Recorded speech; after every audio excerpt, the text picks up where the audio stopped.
Hello, everyone. Welcome back to another podcast episode. And I don't really know what we're gonna call this yet, but any title names? We'll figure it out. Ideas for names. We should call it Dies to Hitstep. Dice to Hitstep. That'll be the That's okay. not a bad idea. That's the podcast name for this episode, I guess, or maybe permanently. Today's episode Dice to Hitstep. Oh man, that's funny. But anyways, we got a list of topics here that we like dropped a question in general asking people what they want us to talk about. Some of these were proposed by us. Some of these were proposed by the people in the server, but we're gonna be going over like 15 or so different topics.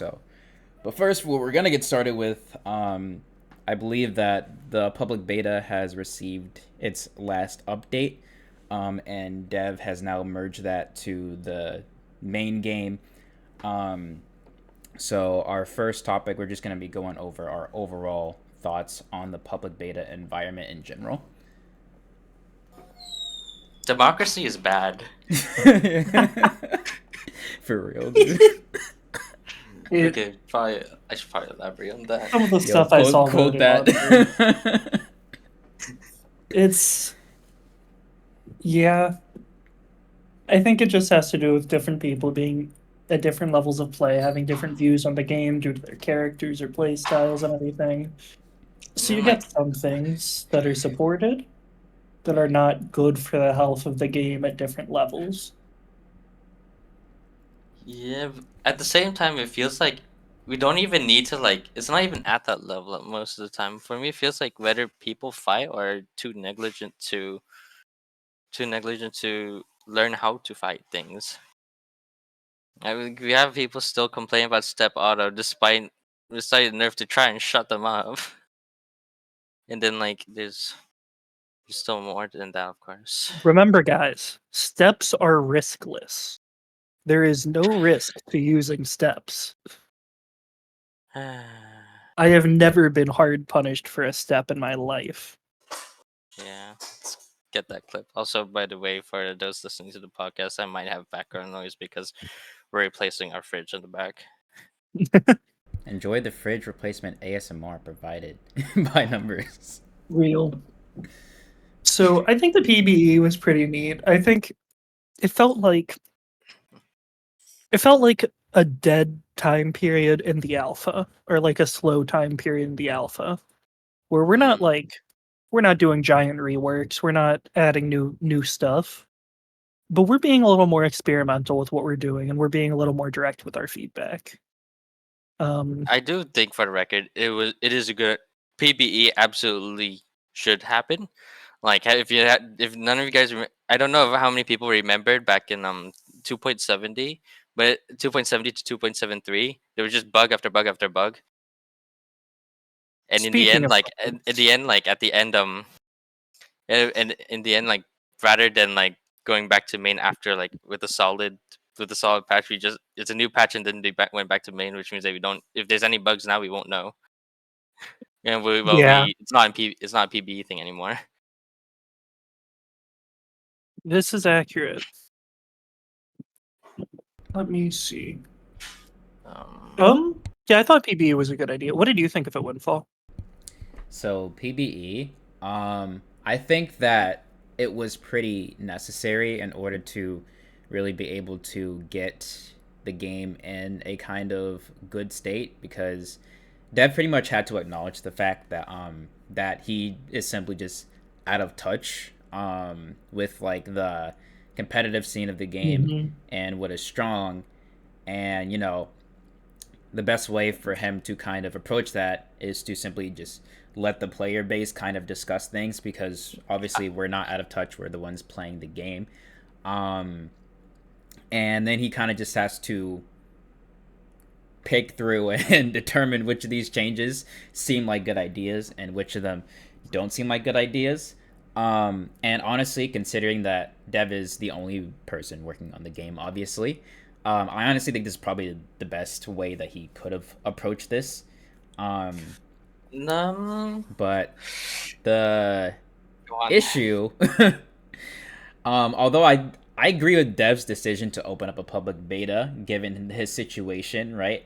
But public beta comes with an entire whole list of different issues because democracy to determine game balance usually isn't a good idea. Unfortunately, Yeah. that's just like when I saw the voting was gonna be kind of like how things got, changed. Things that got upvoted more were gonna get implemented. I was just like, I don't know how I feel about that because like there there's just a lot of people I don't trust to make good balanced decisions just straight up because they might ask for something without understanding the full implications of what it's going to do, or like they might over exaggerate, just like, oh, this is like stupid strong, and I'm just like, in my eyes I see it, and when I fight the spell and do the counterplay, and then it just dies. So, and we've seen many situations throughout the public beta where this has been topics of discussion. Just like something that people think is too strong, which has viable counterplay, and things like that. But I do want to give Dev a ton of credit for the fact that despite some things being upvoted, he did not implement them. He is not just blindly implementing everything that gets upvoted, and I respect him so much for that. For real. Yeah. Because that was like my primary like fear. It's just that everything that gets upvoted is gonna get implemented, but that's not actually what happened. Most things, I think, a lot of things that got upvoted heavily were implemented, but not everything, including some changes that I definitely did not agree with. Did not end up getting implemented despite getting upvoted, and I respect him so much for that. So maybe there was a better way, but I think that this was a sufficient solution. At the end of the day, we did reach a pretty decent end result from the public beta. So I think overall it was a net positive for the game. For the community, I don't know. A lot of drama from PBE, unfortunately. So yeah, I think the game is better. I don't know if the community is better as a result of that. That's a different case. But in terms of the game, I think that it was good for the game. Yeah. Now, I think the main problem I have with it is the lack of direction. I know that Eden Dev doesn't have it does not have the ability to grip onto like what is going on, but like put this. Even then, you still need a direction because thing about PB is like since we're not since it is established as like the final balance patch. We go into it not thinking about like what to fix, but more like what to add because anything else that what to suggest because anything else that does not get suggested is not happening.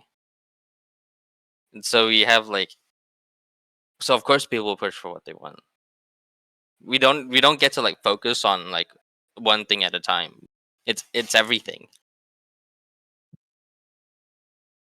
Yeah, It's not to say it's like that's fair. bad, but like it's not to say like a lot of changes in PB aren't bad, but it's like we don't get to focus on anything. I don't even know if anyone I don't know. I still think there's only 2 people in the world who have truly built around Froststun to like agree that's not to agree that still respects that that they're playing the character that they're playing. Like I think it's just like Defector and I in that one. Yeah, no, that's fair. Then like and like after K-Wave's nerf, people are so happy with it gone. Nobody talks about it ever again. Despite like we have Flurry right there, which basically did what Dark Grasp did what better. Now we just don't have either. I don't really have either. We'll get into that in a moment. But and then like Spears, like Spears is just Spears. Nobody talks about it. Spears just don't. They don't work. They don't do much. Yeah, it's like and then like there's so much. I'm starting a lot. I need to sort my thoughts. You're fine. Mhm. Take your time. Yeah, trying to go through some history because trying to remember exactly. I remember DMing this with someone, and we were talking about it quite a bit. I think for now I will keep silent for now, and then if something comes to mind, I'll let you guys know. Cool. So, what was our second topic? Flurry. I guess we're going straight into that then. Yep, straight into Yeah. We can just head to the next one. Yeah. What So Flurry.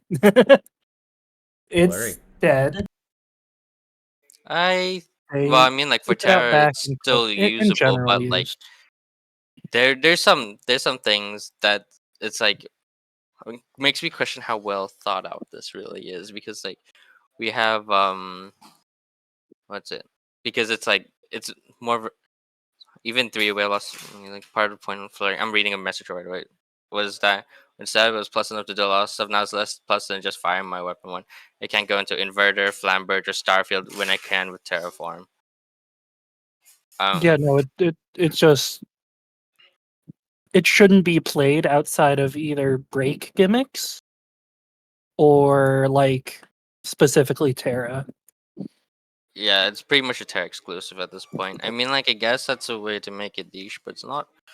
It's not a fun way. I feel like the whole point of Flurry was to make it more generically applicable. No, well, Yeah, that no. It I wish at that point. Flurry was definitely a good generic staple card. Maybe too powerful, but it was in a much better spot.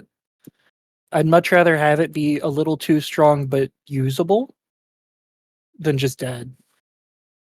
I Just think not it's a card usable. again. It's just like now it's like what it's capable of doing has tunneled further. There's just not a whole lot of reason for most things to use it. That's fair. I think it losing almost all of its main links, and being really, it just got hit really hard. It doesn't do anything it did on the PBE anymore. Hmm.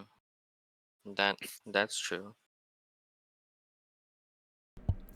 Honestly, I kind of like, for me, like I looked at the Flurry changes, and I was kind of looking at it, and it's just like I straight up think that Dev may have like given up on this one.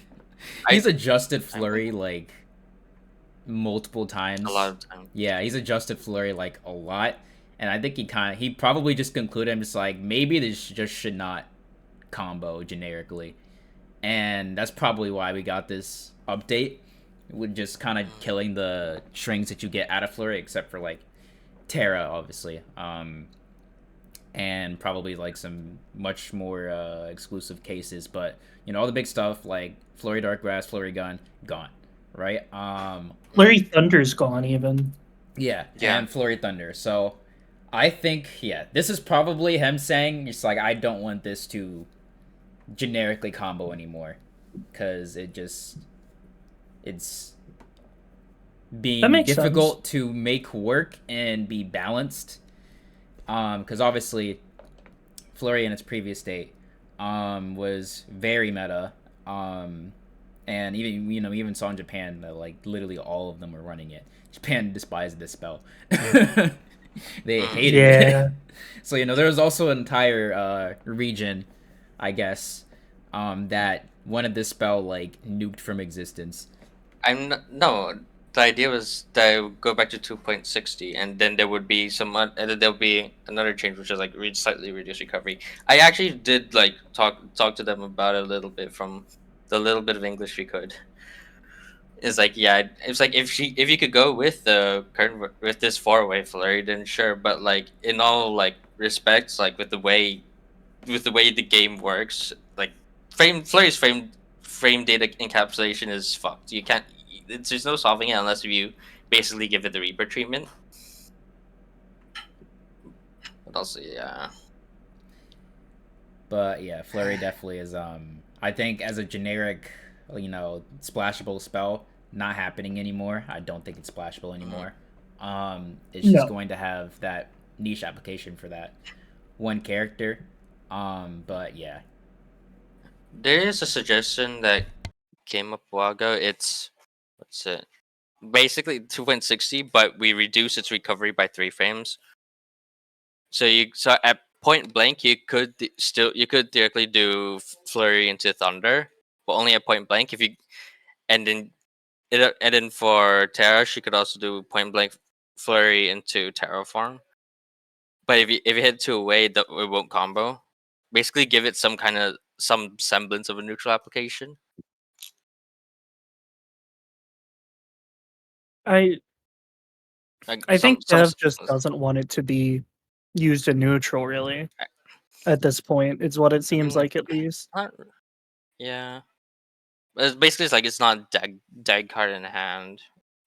This idea. Yeah, I could honestly suggest Flurry going to -9 recovery, because setting up pin is incredibly hard.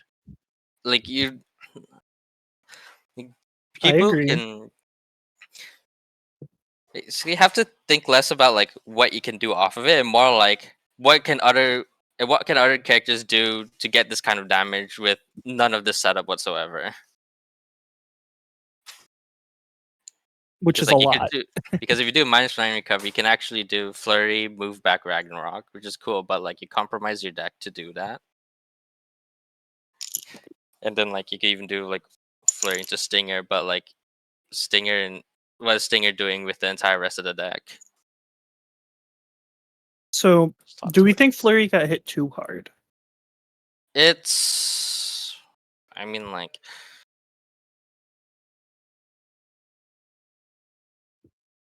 I just think we haven't really delved into its possibilities that much. That's fair. I mean, in my opinion, it's probably fine like this. I think in terms of competitive viability, yeah, it definitely I think this kind of, like I said, this was pretty much a Terra exclusive. I think it just the generic use of the spell was kind of just dead. Now whether that's considered hitting it too hard, I guess that's debatable.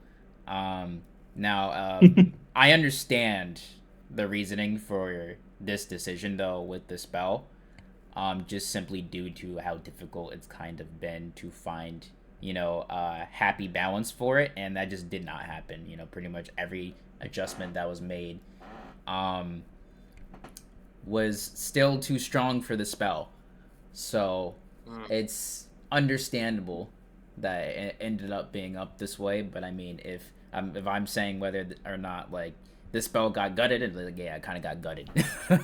That's the reality. I would agree. I would pretty much fully agree. It got pretty messed up. Can't blame for it. The question kind of comes down to if that's for the best or not. Well, I think that overall, I guess we have to wait over time. Honestly, I was thinking PB to be way less fast paced, but I realized that either just wants to be one and done with it. But the easy way out has caused a lot of complications. That's fair. I think the game's definitely on its way out in terms of patches, and that's kind of how we're ending up in this kind of situation where we're rushing to get everything done. So Flurry ends up getting hit really hard. Also, I got an AFK for a moment. I'll be back in a few minutes. You're good. Sorry about this. No worries. Anyways, so I think that's good for Flurry. So on to Shiso. Yep. Shiso. Oh my poor character. They took him in the back.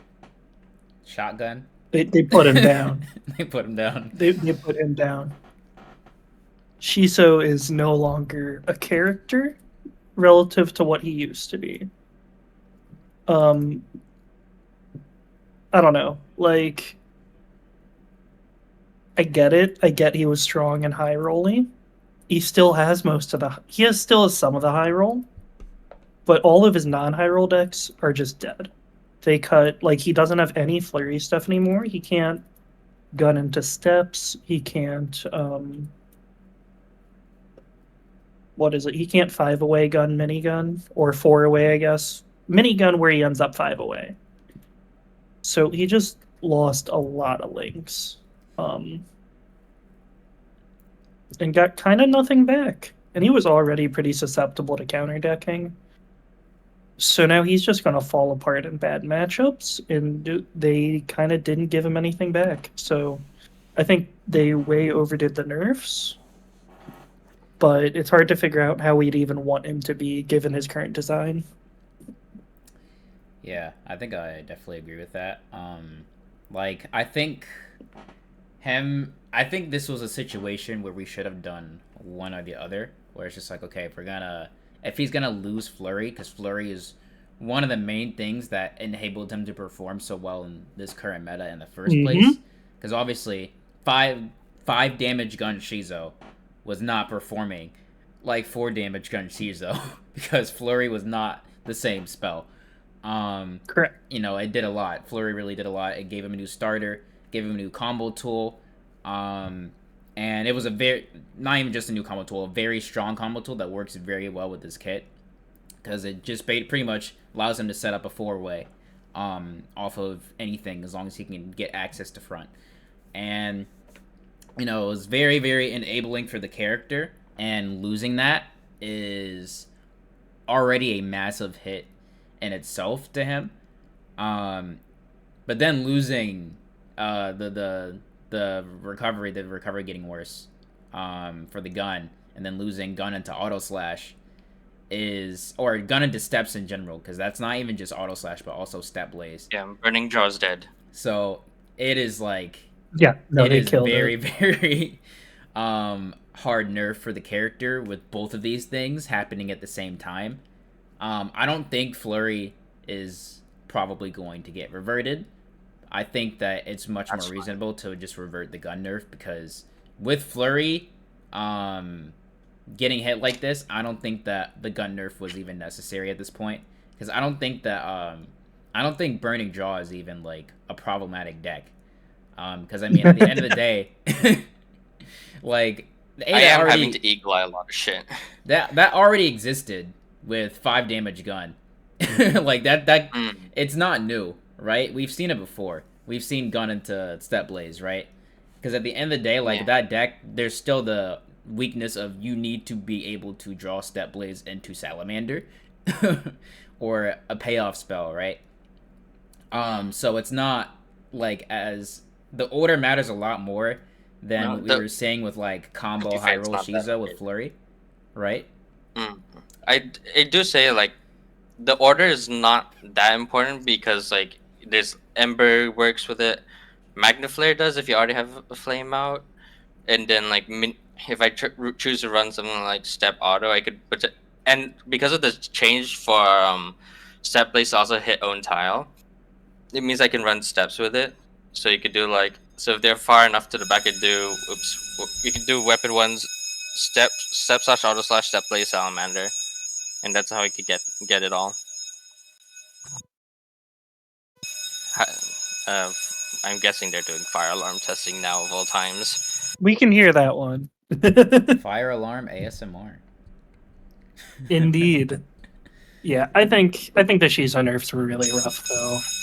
He lost his best neutral tool and one of his best combo tools, and then he lost his other, like, his main weapon. Just got gutted, so he will find damage, and there's definitely still ways to play him. The problem is just, did anybody even think for 2 seconds what Shiso was going to do without these cards? I don't think so. Yeah, I don't think so either. I think they just want him dead, and we're supporting the mentality that people are like, I lose to it, kill it, kill it, kill it. Dev does it, yay! We're supporting that mentality, and it's like really, really bad to do that. Yeah, it's yep. It's just unfortunate. It's like, Edev doesn't get that much of the context. Like, I can trust him, I think, but like you can only see so much of what is going on. Like even the win rates don't tell that much because we had 11 damage bomb for a moment.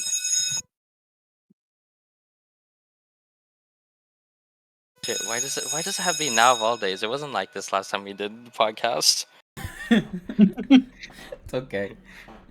All right.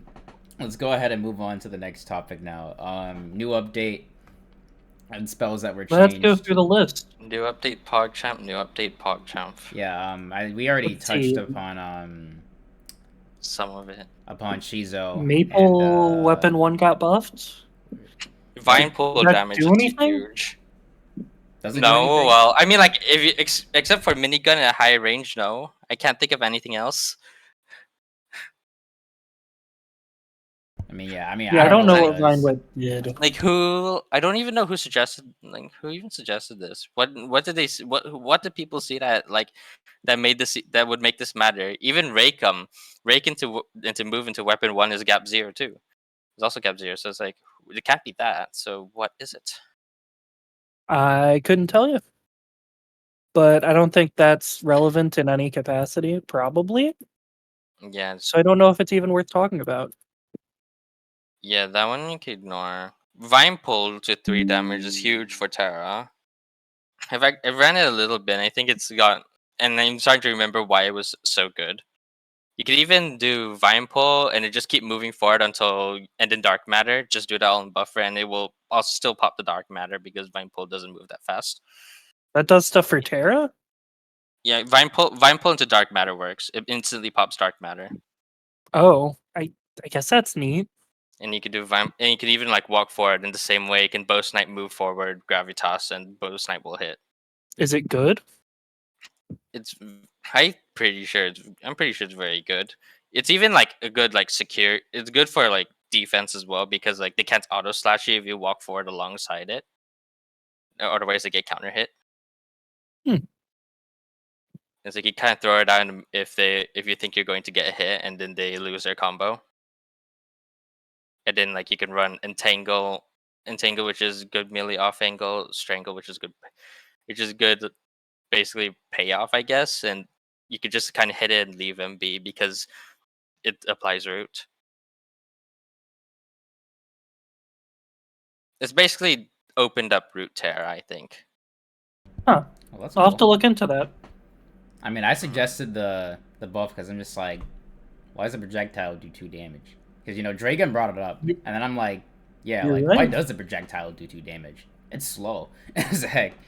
And this also kind of, like, lines it up with the other 1 mana projectiles as well, because all of them conditionally do 7 to 8 damage. And for some reason, Vine Pull conditionally does 6 damage, which, considering it's the hardest one to meet the condition, like, it didn't really make any sense that it did less damage than the other 1 mana projectiles conditionally. Yeah, it's basic. It's it was basically done because of Terra, but now that she's gotten it back, it's probably around as close to the same power level as the same level of versatility as Inverter, which is pretty good. That's pretty good. Yeah, considering that Inverter is one of Terra's best ways to start combos. Let's see. Next change was Barricade. Let's see what that even where's did. the reason why Whip Slash exists is gone. Not necessarily. Depends, because I mean, I'd still play Whip Slash on Terrible, definitely. Because funny. Yeah. The recovery change is definitely nice. You should be able to do off-angle VO1 now. Yep, that's a big change. I'm not sure. I'm sure there's something else, but that's the one that came to mind for me, of course. I think other than that, it's not really that much different. It just is slightly better off angle now. Let me check the math for this one because I'm like pretty sure that's how it works. So if I do, it does work that way now. Yeah, gap 0. Okay, sweet.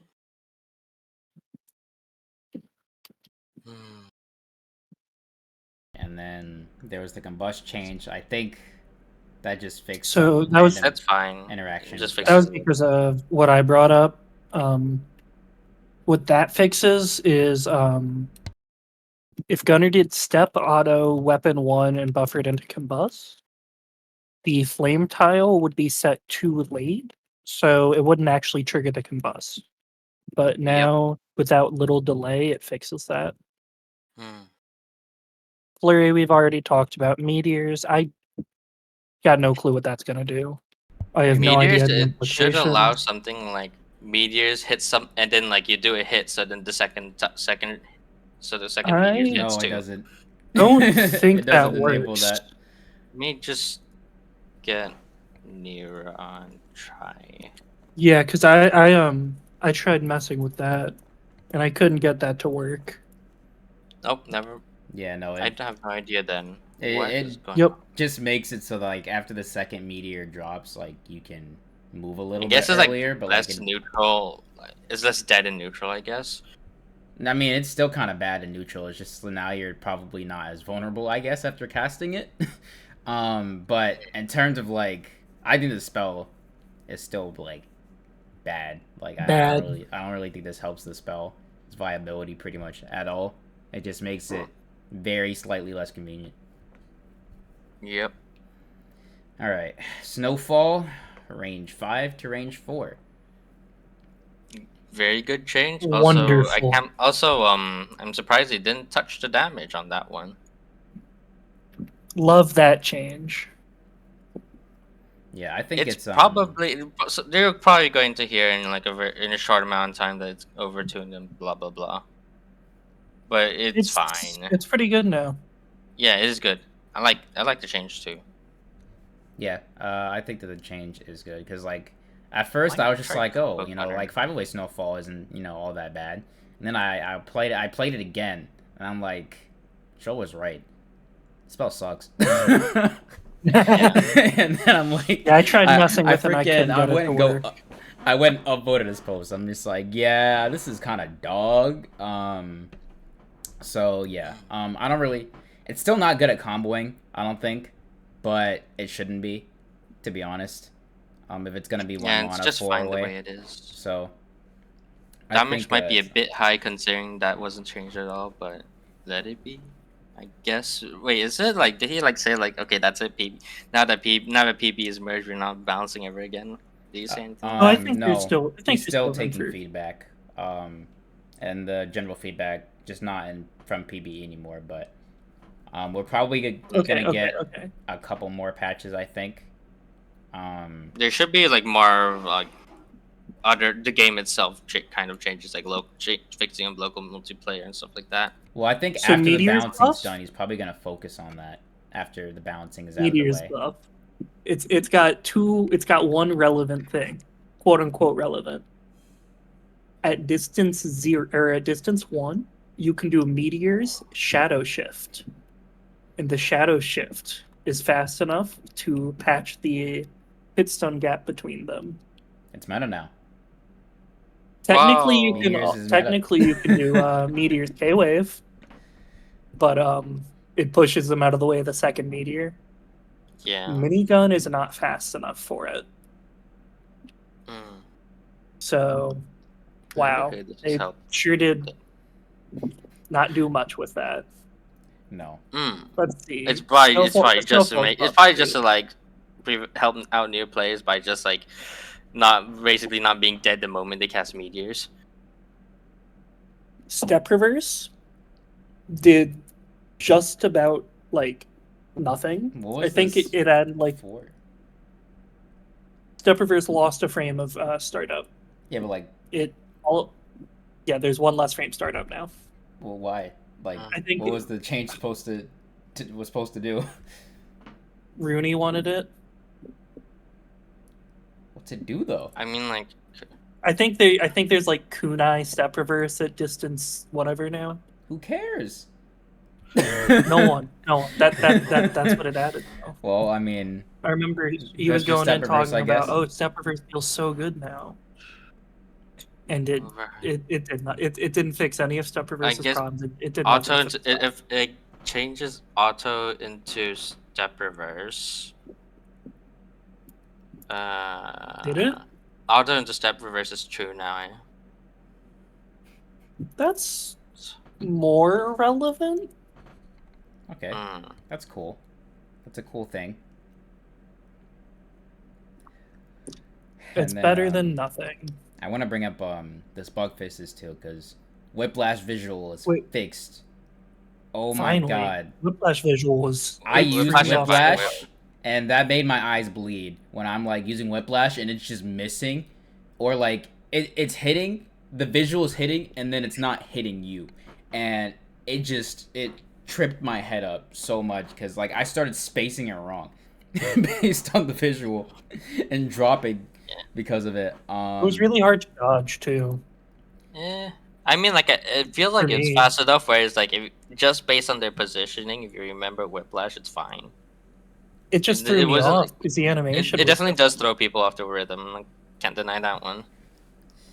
Alright then. But yeah, I think that covers. That covers the current patch. What should you like talk about any of the prior ones? That's okay. No. There's more bug fixes. Celicy Weapon 2 can now be diffused, which is cool. I don't think it matters too much, but I mean, like, cool. It doesn't, but it helps. They supposedly fixed the ability to shield during rap. Oh yeah, this is not. I hope so. Really that did not happen. No. When we were playing, was it earlier today or last night? Windfall. It was earlier. And you kept shielding. You shielded during my rap multiple times. Yeah, I wasn't even doing it on purpose. Like I was just clicking shield and that happened against Varia too. It's been documented. Val has had it happen to them. It's not fixed. It still needs fixed. It's not fixed it's yet? different. No, it's still buggy. Fixed. It's still happening. It is definitely not fixed. Love to hear it. So, back to the drawing board on that one. Now that covers that. Let's see. All right. Kinetic Wave. Is that our next topic? Kinetic Wave didn't get touched at all. You can honestly go back to 8. No, I think we're talking about a catch. We're talking about if it's okay, or if it got hit too hard with the nerf to 4. I mean, you put Kwave and push us next to each other, and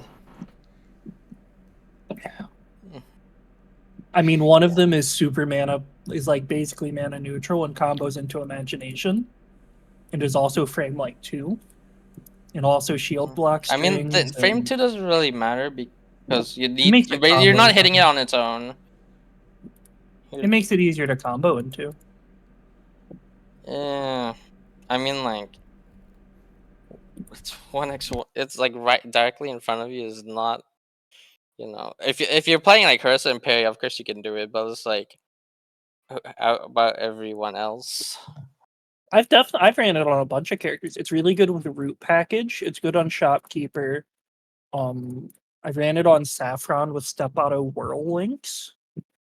Because you can step auto whirl, and if you time it right, you can just. Or I think they probably not on this current whirl. You probably have to weapon 1, run up K-Wave, but you used to just be able to step auto whirl and run up K-Wave after the whirl ends because of how fast it was. Nice. But it's definitely it's good. The question is it still good? And if not, should we buff it back? I'm still of the opinion that it was too strong. It was used in everything. It's just good.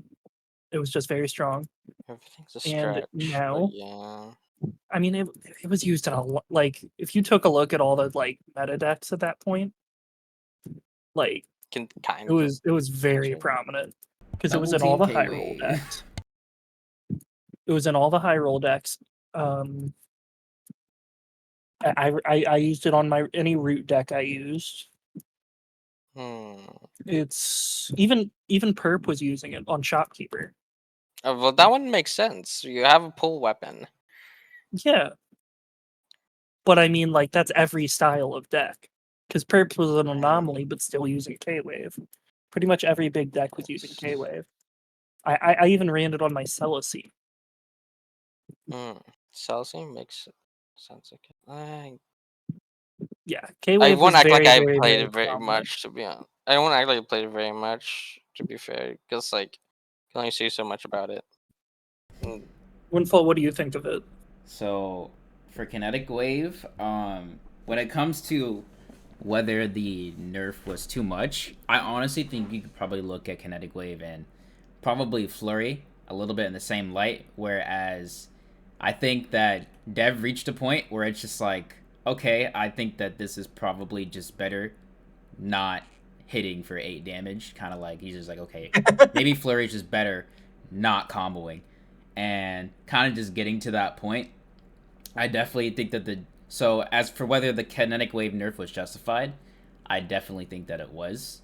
Kinetic Wave was ran at a lot of things. I actually ran Kinetic Wave in my Eden Star League Queen deck, right? Which you did very well in ESL for reference. Just got to make sure this is known. Yeah, and then obviously like towards the patch where it got nerfed, there was a lot of decks running Kinetic Wave, and then obviously there's the whole double team Kinetic Wave spell combo. So the nerf was justified in my opinion. Like, it was very much justified. And the thing is, like, I kind of had to come to terms with that because I have, like, throughout the kind of like the history of the game, Kinetic Wave is a spell that I never wanted to get nerfed ever. I'm just like, I can't, just like, why would you nerf Kinetic Wave, right? And after double team, I kind of just like, yeah, I can't defend this anymore. Like, I just got to the point where I'm just like, as much as I kind of don't want this spell nerfed, I also cannot defend this spell anymore from being nerfed when I'm seeing what's being done with it. So, you know, that was just the moment where I'm just like, yeah, this is probably going to get hit. I said it should go to 6. It didn't go to 6. It went to 4. That's just how things turned out. As for, you know, just like, does it need to get reverted? And my opinion on that is just quite frankly no. Please don't. Purely because full revert, awful idea. Is current Kinetic Wave meta? My answer is no. Does it need to be? I would agree. And my answer to that is also no. Kinetic Wave is not. Kind of like ask a question to just about anything. Just push slashing meta. Well, I mean, yeah. I mean, it doesn't need to be meta, right? And but yeah, like Kinetic Wave just. I think the spell is still decent. It's just not. I would agree. It's probably you might have other things that you would want to play first, right? It's just Kinetic Wave is now one of those spells where it is not your first pick, probably. It definitely used to be. I think, and I need to make sure this is clear because people are saying that even before it wasn't all that. So, and I personally like. I think that's fine, right? If Kinetic Wave is not like an instant pick for your deck and you might choose to run other things, that's fine. I understand that like some people like Kinetic Wave a lot. Obviously you can still run it. I think that this spell is definitely still something that you can run. The purpose that it serves didn't change. It just does less damage currently. Now it's a notable amount of less damage, but the function that it provides as an extender and a very fast and the speed that it has, like, that is still very much the same. It's not like you're losing your combo roots out of Kinetic Wave or anything like that, but you are losing some of the damage that made it like pretty much a very attractive pick before, right?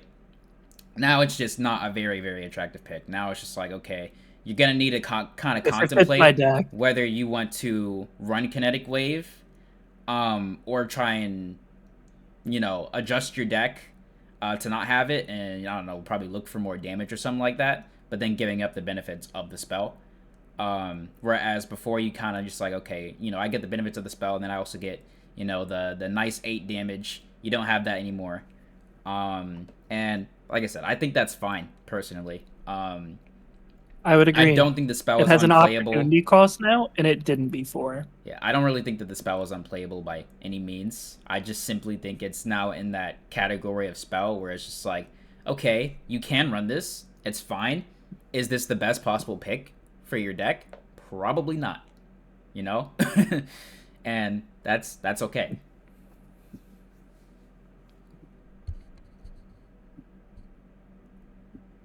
I think that kind of sums up my opinions on it as well. And then yeah, like I think Kwave was already good. It was really good. Now it's just fine. And you know, like there may be some very niche situations where it might actually be still be the best pick for your deck. Just that once again, much more niche situations, whereas before, it's just like Kwave was fairly splashable, I think. As long as you had some form of kinesis like in your deck. Like I was running Queen does not have any way to pull somebody to the front, but I was still running Inverter to hit Kinetic Wave, right? Um, so yeah, it's now it's just not, the spell is fine. It's not meta, and I think it doesn't need to be meta. I think that's just fine. I fully agree. What's next?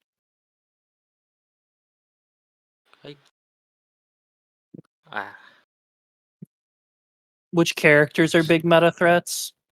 Well, I mean, like, First is up, I there want to say meta Gunner. at this point?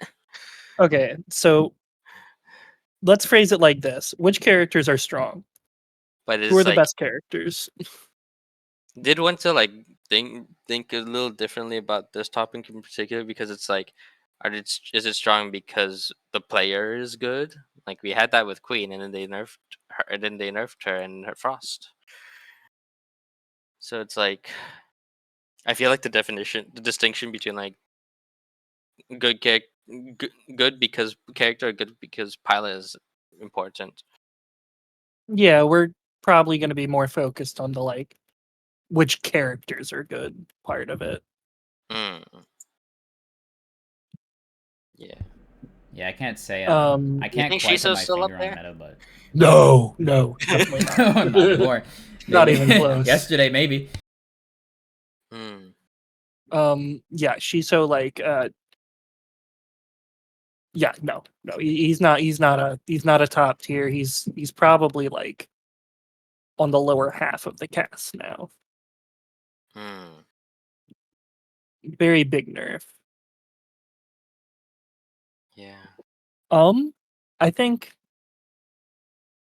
when I think of top tiers in this current meta, two specific characters come to mind. For me at least. Being Gunner and Terrible. I think they're both really, really strong picks. They've both had huge success recently in competitive settings. Shoal's probably going to win this week of ESL with Gunner. Well, I'm assuming he beat me, and I was before that the favorite to win. So I'm just going to assume he's probably going to win with Gunner. He got, I think he won last week with Gunner too, didn't he? Or did he use Harissa? Or last month? I think he used Harissa. Regardless, he's been using Gunner this month at least against me, and did very well.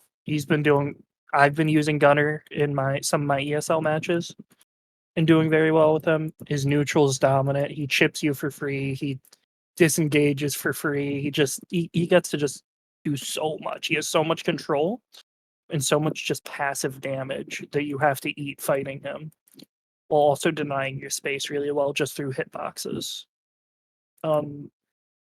Looking at how No match Gunner's being used more has me wondering if it almost kind of feels like, how do you put this? It feels like Shoal's the character that Shoal should have been playing from the start. If that makes any sense. Maybe. That's kind of what he was It's telling like, me. it's like if he saw this, if he saw Gunner's potential earlier, would he have even played Harissa? Like, maybe that's Yes, just what he the would K-Wave have change did. probably, but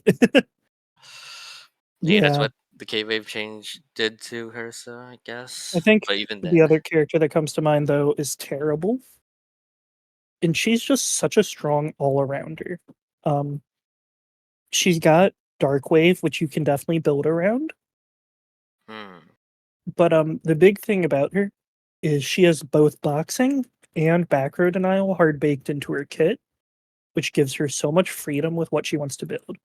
Because those are the two like things that you have to build for.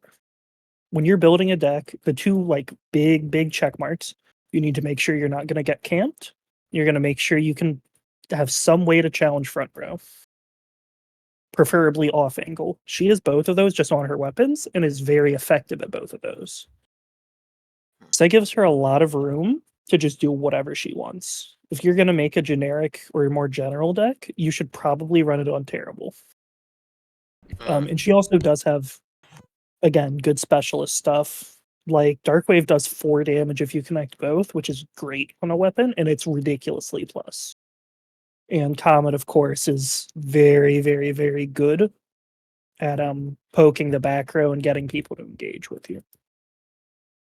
I think those two are my picks for the best 2 characters right now. Numbers, what do you think? I shared more or less the same opinion. I feel like Gunners might not be that high by virtue of like I feel like the pilot still needs to carry through with this one. But it is but he's definitely not like lower or anything. He's definitely up there. Terrible, I feel like is probably the best, but I'm not sure. I think that's fair. I wouldn't say my knowledge on it is exactly perfect since I don't really know what's going on in tournaments as of late. Not that much. I won a tournament just the other day over Shoal, Perp, and Darken. They were the other people in top 4, and I used almost all Terrible. Yeah, I do know, like, I have fought against the deck before. It's really strong. I feel like I have to be like constantly in front in order to like be able to like conserve mana to actually be able to fight back. I mean, like, you can't reasonably expect to defend everything without some very hefty risk. Windfall, what do you think of the current top tiers? Yeah, it's probably, I'd say probably up there. It's definitely Gunner Terrible currently. We've seen them doing a lot recently. Although Terrible, the deck that you guys were playing just did unfortunately get hit pretty hard because Flurry no longer connects into the things you need for that deck to work. But this, even without that, Terrible does not need that deck. There's obviously I don't run that list.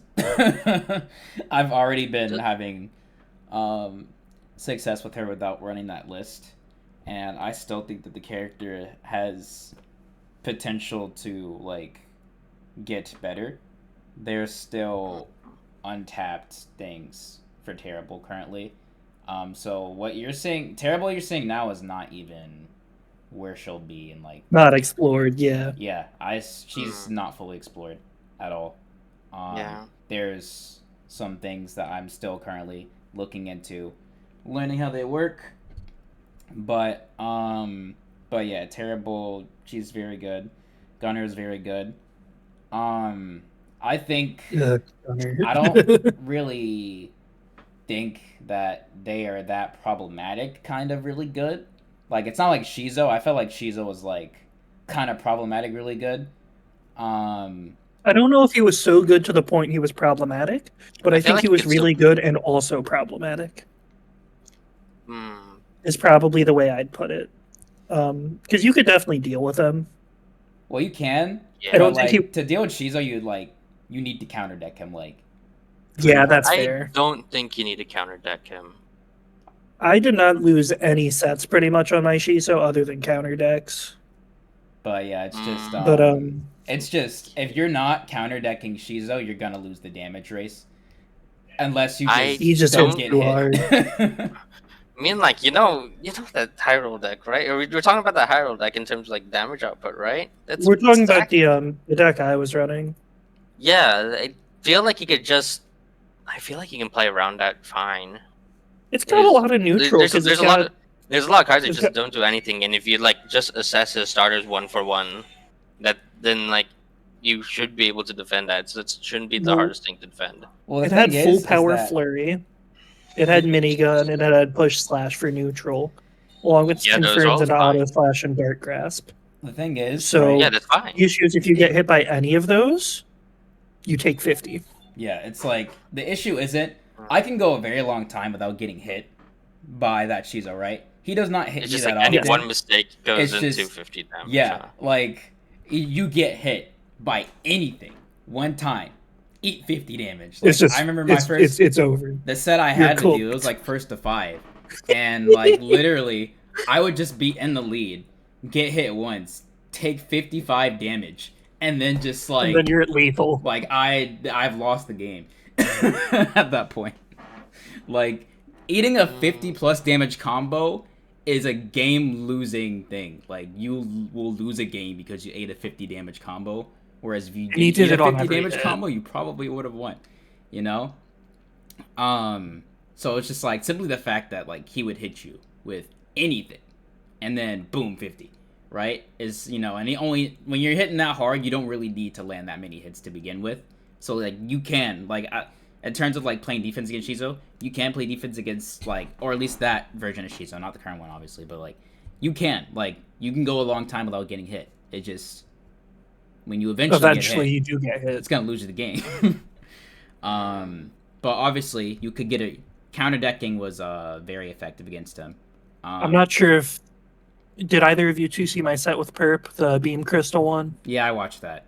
I watched the set with Perp. It was rough. Yeah, and then I do want Beam to point Crystal out like even with the counter deck that hard, Perp ran 2 tile denial in the main deck, still has the tile denial from Shopkeeper's Weapon, and ran Beam Crystal, and that still went to last game, I think.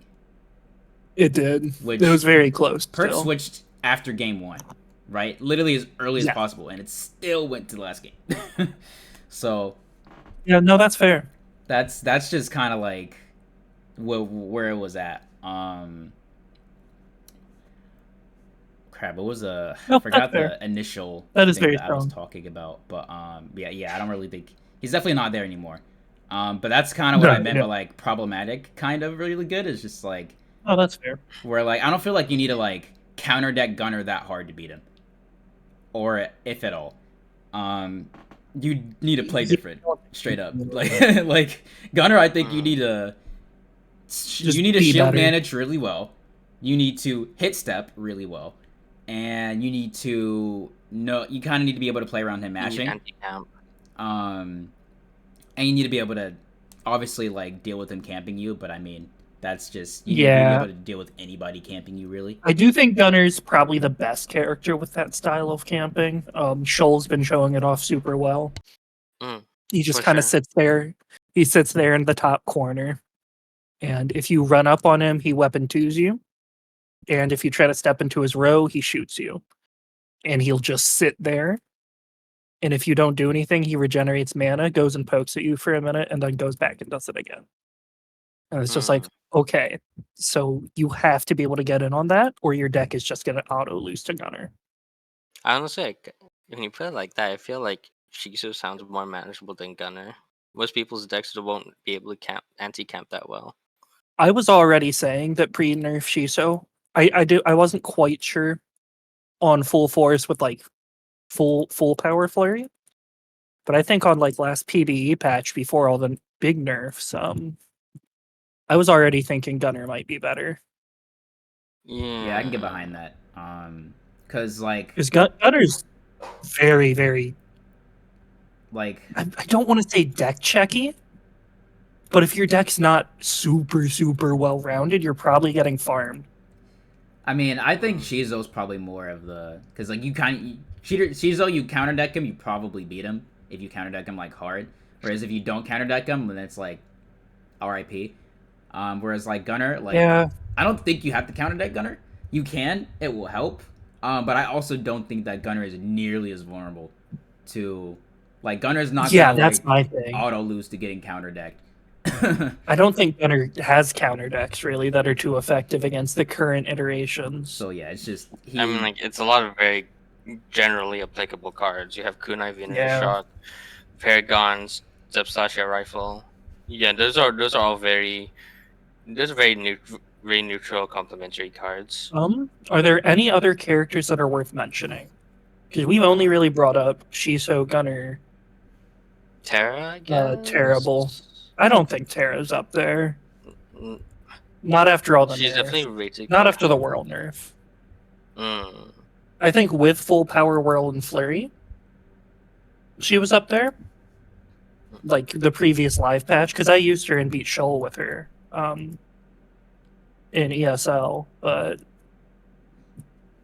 after the nerfs, she's much, much weaker again. She's still a good character, but I would not put her on the Gunner terrible level.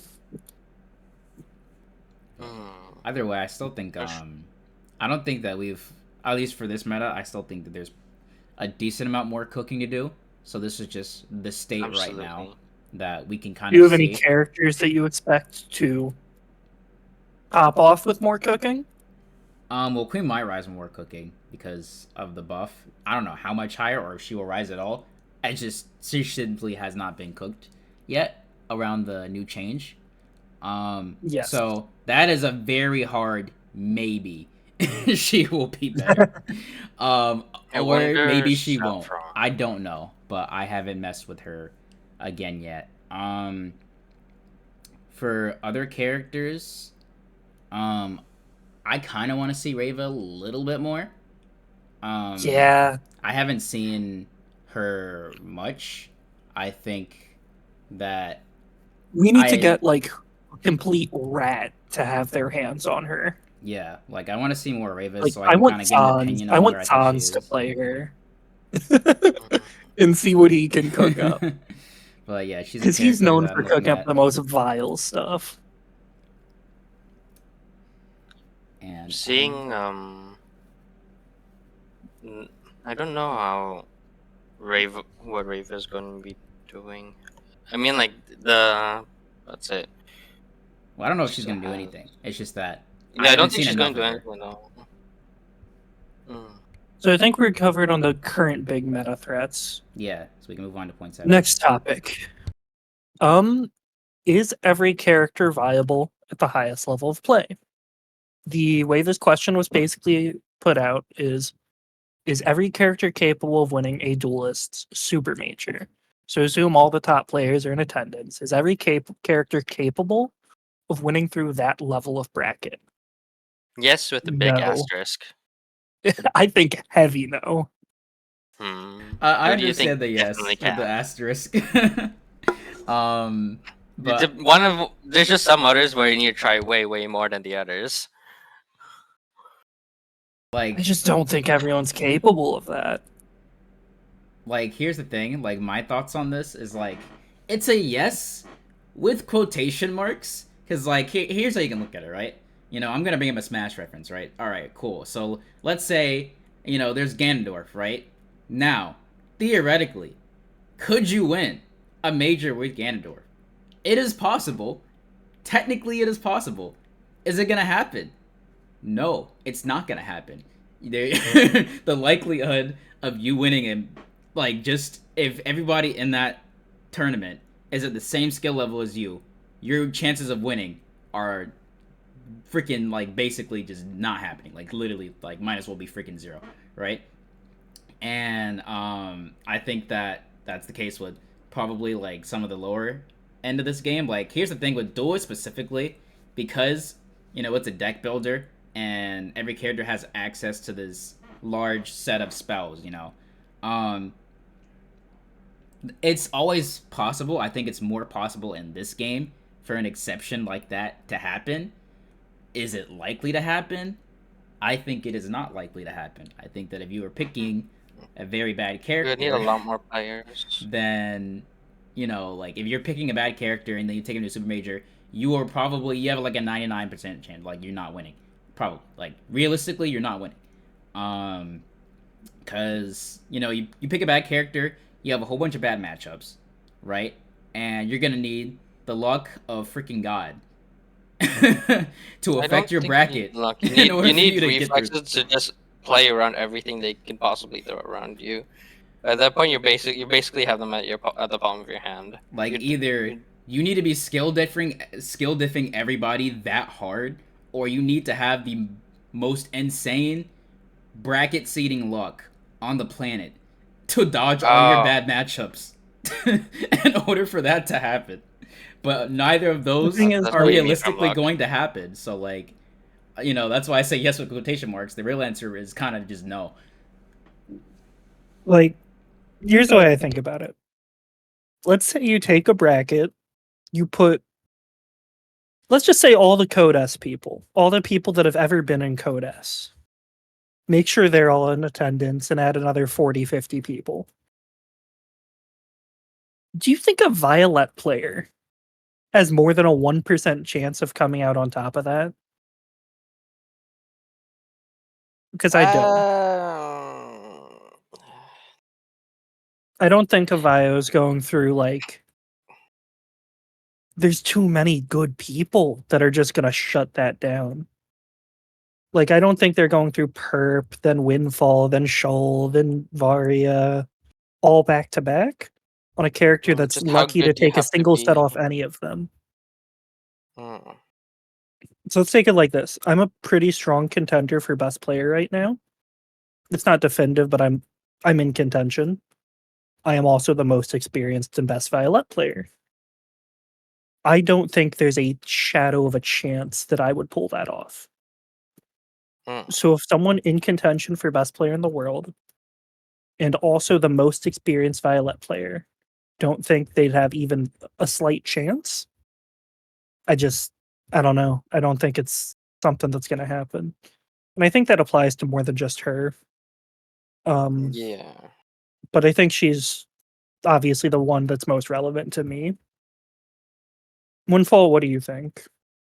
So, just going off of like probably, I guess I'll bring up my own examples. Like, for me, I also think it's kind of like, I think that there are kind of like viable-ish characters that still could not win, like probably a Supermajor. Like, I think Dread is not terrible, right? Like, she's not that bad. You know, she's probably like mid-ish. I don't even think Dread Yeah. would win a Supermajor realistically because her matchup spread.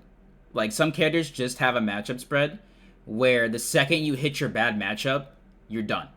And I think Yeah. that's also a case. Like, I think Queen is more likely, definitely more likely than Dread to be able to pull something like that off. Because I think that a very, very, very strong Queen player probably could do it. Although, once again, unlikely at her current power level.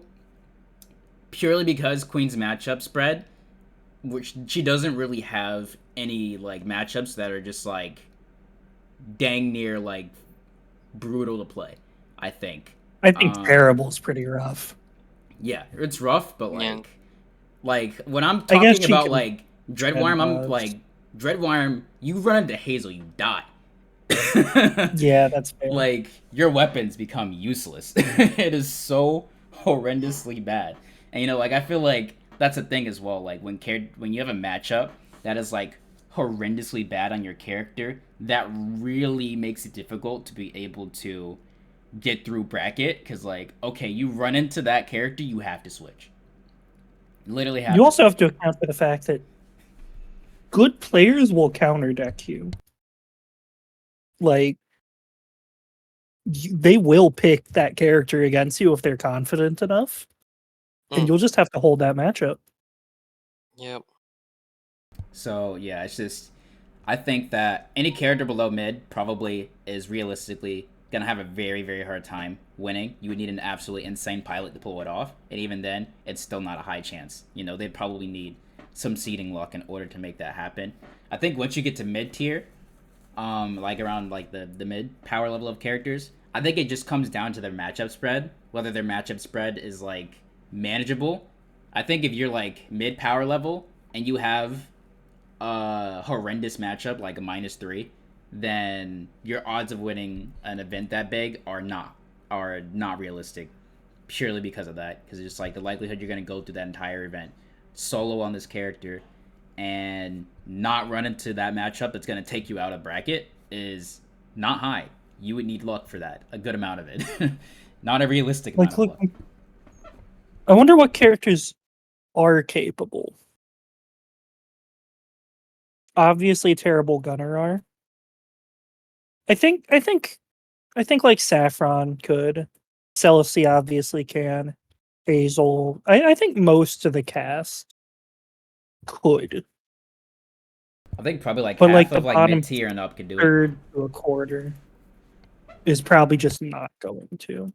Even if the mid tiers would struggle, like I think Saffron would have a hard time doing it, but could.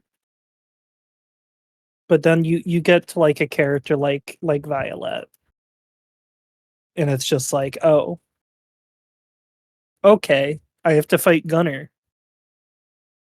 See you in losers bracket. Or oh, I have to fight 15 different characters. Yeah, it's Harissa.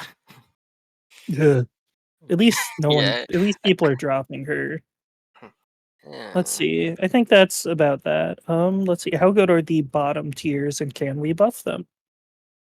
What characters would we consider bottom tier right now? I think Violet's a given, in my opinion. I think Reva. I think she was. I think it's hard to say now. Is. What are you? I'm looking at like what she's able to do with her weapons. It's like really not much. I mean, I Yeah, think she's definitely not like. She needs cooked. I think if you're looking at Reva as for like, what can she like offensively do with her weapons? I think that both of her weapons are not really that pressuring offensively. Like obviously, her W1 dies to you just blocking it, for the most part, and then W2 definitely is quite annoying. Obviously, it has the limited range though. So as an offensive tool, there's not too much that you can really do with that. However, W2 is very strong defensively, and then W1 also gives her another defensive boost with the shield and things like that. So like, I think she has some stuff going for her now that W2 at least hits column 2. So like, you can't get camped in column 2. Because that was definitely a really big issue with her before. Is just like she had nothing to really hit you there reliably. And then you still get like a good amount of mana regen and stuff, so you're not really giving up that much by standing there. But so either way, though, it's not really relevant. I think this could be talked about like in general, just like how good is like the bottom tier level of characters in this game. I don't think we necessarily need to identify who's bottom tier. But usually like bottom tier characters, like it's once again, can you win with them? Yes. The pilot's very good. You can win with them. Is it likely? It is much less likely than everybody above them. That's how tiers work, right? So how good are they in comparison to everybody else? Like, obviously not very good. And as for whether or not we can buff them, I think that might come to like case by case, because honest with Violette's current kit, it is hard to buff her and solve her problems, right? That you'd have to give her some kind of rework. Yeah, so like that's the thing is like they might have a fundamental issue that makes them bad, and it's just like, okay, like you can buff them, but if it doesn't solve the design issue, then like is it really going to be enough without making some stupid change, like making W1 do like 10 damage? I think Violet's thing is, so like every character needs either an X factor, needs really good boxing built into their kit, preferably off angle, or needs a reliable way to beat camping built into their kit. You can build around the rest of it if you have one of those, or preferably two. But she doesn't have any of that, which means there's very limited stuff she can really build for, and it's just not effective. When we said via boxing was good. Yeah, that's before we discovered the wonders of off-angle boxing. Yeah, primer, now center, Yep. mass and cherry bomb. At this point, it's just, so I think we keep her weapon 1 as is, because that's her whole identity. I think weapon 1 is Violet. Yeah. People would complain if we buffed it, so we can't do that, even though it would probably be fine. But weapon 2, I've been thinking of a couple possible changes, but it needs to do one of two things. It either needs to effectively and consistently challenge back row, or it needs to give her off-angle boxing. I feel like I don't know how you would do that. I feel like Anti-camp would be a lot better. Yeah, and then it's like her boxing is something. It's kind of like an open area that you can contest her with without like Yes. yeah. So it's like Um. she's able to like hit far away. She gets all her damage from far away, but and so like she has like this soft spot where it's like she can contest you at melee range, but you're generally better there rather than hiding away. Yeah, I agree with that. I'm. I don't know. I think her weapon 2 is what should be changed, but I just don't know how. I, I I think think it. one I thing think that like making it challenge back row better would be better, hmm, I think and one of the probably things the that change. really like had me off about PBE was that there was no reworks being considered. Yeah, yeah, you're correct. Which is kind of unfortunate, but We'll get into later with like how to fix bad spells, but definitely for VO, maybe even for Reva. For Reva, I think so too. But yeah, it's not I that much you can do about how it. yeah, that's kind of the best way I'd fix her though. Something along those lines. Oh, Mm. that was an interesting question. Someone had suggested we try to come up with a kind of deck concept that would be the best deck random could come up with. Like the best deck to use on random. Step So we start with slash, auto slash, Step auto. Northwind, kunai, bouncing blade, Mm. minigun. Do a crime.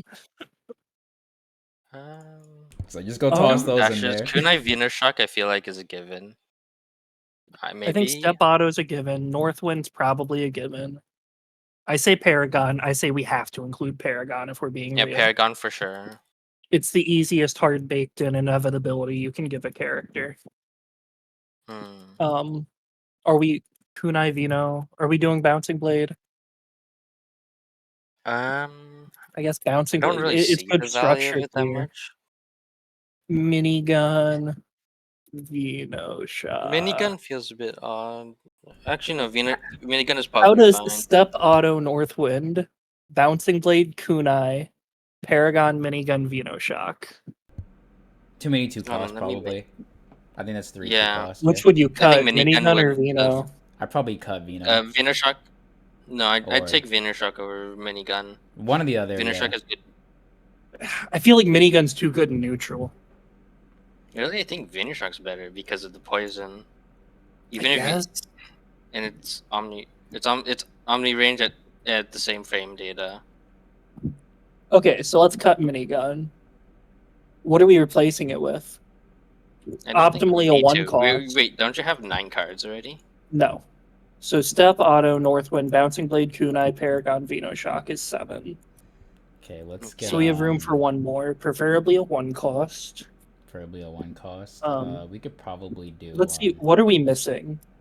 We don't have any Off angle real melee. off-angle melee. I agree. get out of push slash in The there. question is what? Do we want push slash or do we want apprehend? I think apprehend might be better here. Because push slash doesn't lead to anything for us. Like, I guess it leads to off-angle Paragon. But most of the on-angles aren't even comboing off it. And apprehend you can use out of steps and it'll combo into the rest of your kit. So I think apprehend would work better there. Either one.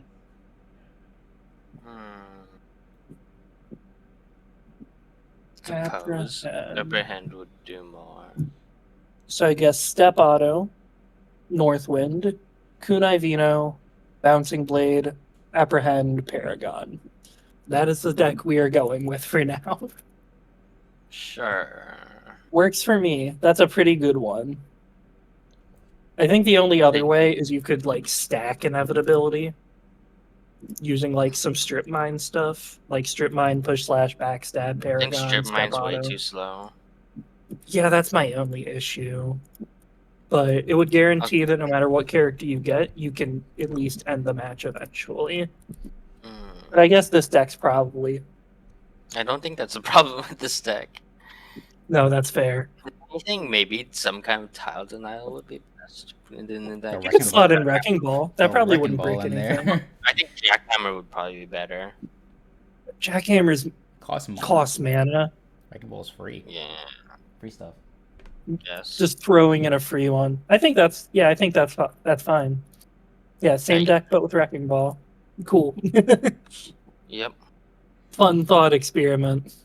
All right. Speaking of, what next? Paragon was in this deck. Speaking of Paragon, Paragon / Inevitability. But let's start with Paragon. Oh my, is this card broken?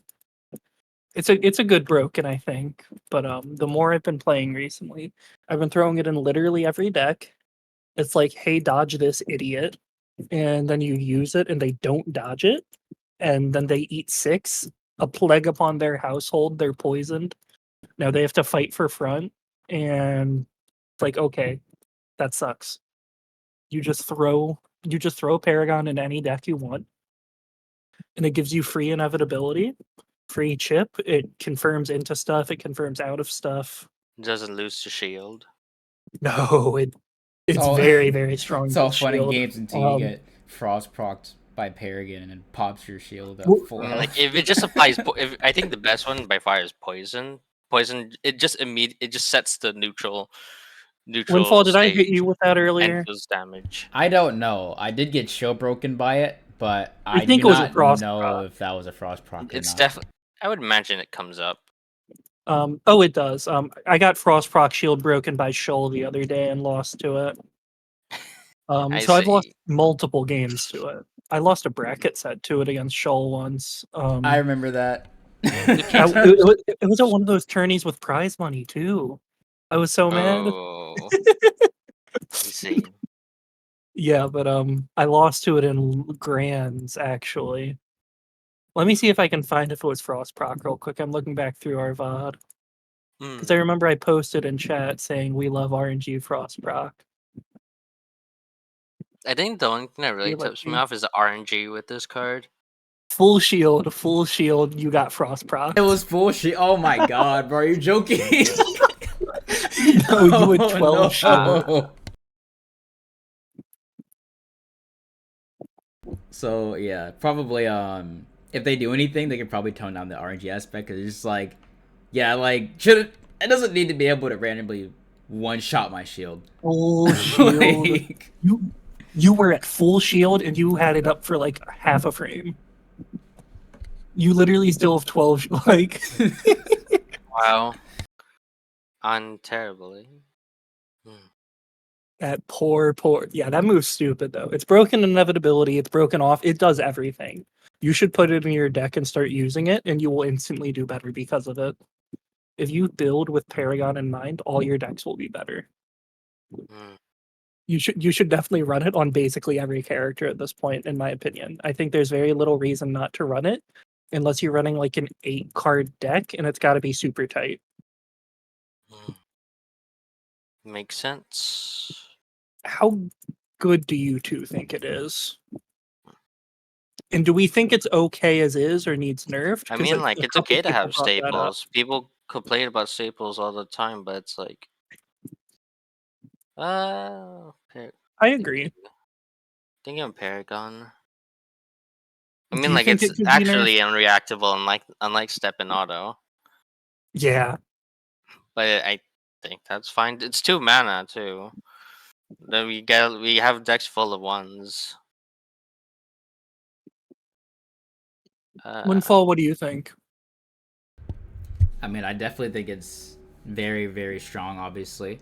But I don't necessarily think that that's an issue. Like, I've heard about people talking about removing the RNG. But, I mean, I don't know. Like, it wouldn't make the spell bad. But, I mean, just, like, is it Paragon? It would still be pretty good. You know, like, I feel like it kind of removes the identity. It's like, you know, Paragon, you know, it's got the random effect. And, you know, I feel like you remove what that, would you know, think? Hurts the spell's identity. What would you think of it cycling? I don't want it to be. I think it's worse if it's not RNG, because you being able to control Paragon Oh yeah. is probably going to be more annoying than you not being able What to if The it's control worst just one by cycles far is poison Flame. frost flame? Huh? What if it just cycles every time you use it from Poison, frost flame? Like you go like poison, frost, flame. Yeah, first No, it's time like you first use time you it, cast it, it's gonna poison. be First poison. time, Next time second you time, cast it, ice, frost. it's frost. Third time it's flame. Well, that's the thing. Is like what I'm saying, that if you're able to control it, then that might also, like, it might make it worse. It might make it better. Because obviously, But do you like, really want to get guaranteed Paragon combusted? yeah, like it's like that, you know, You want like them to know you're do you gonna want get them to be able to Paragon control that? I think. Um, I mean, like in a way, because it's random, you makes you think more about how to play to its strengths. That's fair. I don't know. I think it's hard to really think of a viable nerf for it. I guess it also doesn't really help in my mind that, like, since the balance, since PBE's been merged, that's kind of it for balance. Yeah. I think that part stays in my mind. But yeah, I think Paragon's great. Phenomenal spell. More people should use it. Put it in your deck now. um but speaking of that, Inevitability as a whole, what are the other good options? So I noted Poison and Steps to see what we think of them as good Inevitability options. Dashes, Northwind. For anyone who's not aware, just to make sure, Inevitability is the concept of being able to kind of progress the game state without having to be making active, consistent outplays. So something that you don't have to really be on point or making your reads for. You just need a way to apply damage over time or scale in a dramatic way. So for example, step auto, you're gonna hit it. Like it's just how the move works. You're gonna be hitting step autos. So it's a good way to apply damage over time if the match is going on too long. Inevitability is something every deck needs to prevent camping, because otherwise you just lose to camping and stalling. So Paragon's obviously phenomenal at it. Steps are the classic option. A little riskier, but higher reward. What else are we thinking of as good Northwind. Northwind for sure. Northwind is great. Definitely Northwind. It's great set play. It's really something I've noticed recently. I'm scared to walk up on you while you have Northwind. Because like if I press a button, I really risk getting counter hit. And usually the Northwind will hit me later, so it leaves you plus. So it's like it's really weird because it's good inevitability, because eventually you're gonna tag someone with the Northwind set play. But it also really is good at keeping people from pushing too hard. It's a really good spell, really underrated. Poison comes up. Oh, poison for sure. Is poison good right now? What are we thinking? I think poison is good. If there's any keyword that, if it could apply any like one of the 4 harmful keywords, poison is definitely the best one. I think the effect poison is good. What do you think of poison? I'm still messing with like trying to take advantage of the poison changes. As you saw today, I was running Acid Rain against you, and I learned that I'm not gonna run Acid Rain anymore. At least outside of face roll, I'm not running Acid Rain because the mana cost, it being a 3 cost, is so annoying to make work. And like some other strategies, dump all your mana and you can't fight for the front. Yeah, it's just it's annoying trying to handle the mana cost that it needs without running mana generation. So like, yeah. But I think poison as a whole is good. I think kunai definitely feels quite good right now. It's another thing why I like Northwind. Northwind kunai is nice because it's just like, okay, if I hit you, you get comboed. If you block, you're poisoned. Like, and now you have to walk up in a dark wave range. Like, GG's, bro. Like, you know, so GG's, thanks for playing. yeah. So it definitely helps add some inevitability. And then on top of that, like, let's say you just land, like, you just do, like, step auto kunai, right? And you don't have anything else, right? They're still poisoned. They still have to walk up, right? So it's quite nice. Here's a question. Do we think poison can provide its own inevitability, or does it need to be used in conjunction with other stuff? Is it good enough on its own I mean, you to have force Inibus and people to Miasma. engage? What do you think? I think if you, I think you need something a little more. yeah, I like. Here's the thing, right? Yeah. Like, let's say you're running poison in your deck, right? And like if I'm running like poison on like Dreadwire, right? And like, Yeah. what's gonna stop them from walking up and just healing? Like, you need something to make them not want to walk up and heal. Um, which is why I think poison's always been more effective on the characters with stronger boxing tools, is because they just have that built in. Or they have something that will repel somebody from just walking up, because then that leaves them very vulnerable to getting hit. Like with terrible, I poison you, you walk up, you risk getting dark waved, and getting dark wave sucks. Dark Wave is scary. So yeah, things like that. Like, on Queen, okay, you're poisoned, you walk up, you're walking into execute range. You walk in execute range, you're getting hit by execute. It's happening. No ifs, buts, no coconuts. You're getting hit. So, so, but if you don't have that, like if I'm playing Dreadwire, right, and I poison you and you walk up, you might get hit by Claw Swipe, but that's not really that threatening when you're right in front of me, because quite frankly, you're not getting anything off Claw Swipe at that range. No. And then Garnet Flare is like, you're probably gonna be healing by the time the move actually fires. What it takes? Slow. How many frames? Like 80? It is slower than Dark Wave by like over 10 frames. That's crazy, because Dark Wave is Yeah, and Dark really Wave is slow. Right? Garnet Flare is over 10 frames slower than Dark Wave before there's a hitbox out. So yeah, it's just you need more than just the poison. The poison is step 1. You need step 2, right? Step 2 is where you actually get the good stuff, but the poison just makes them have to walk into your threat range. But you need to have the threat. Of inevitability, in older inevitability I used to use a lot, and one that was always prominent back in the older days was bombs. But that was before we were as good at disarming them. Nowadays, I don't think bombs are good enough inevitability like they used to be, because they're probably getting disarmed 90% of the time. And even if they touch down, to set that up. like, it's not like it's ending the match. It's nice. It does help with the damage, because you usually get to tack on combo damage with it, and it does restrict their movement. But it doesn't feel like it's enough relative to. It's not quick enough or reliable enough. What are we thinking of bomb's current position in the meta? Are they good? Numbers. I don't think bombs are that good anymore. I think I feel agree. like we've finally gotten to a point where it's like being able to outspeed them as they're trying to set that up is now a proper possibility. Literally, I was fighting Windfall earlier. We did our first to 5 to finish out our session, and I pulled bomb. I went up to place it down, and he comboed me for like 40 and killed me and ended the set. Yeah, he just killed me for throwing it.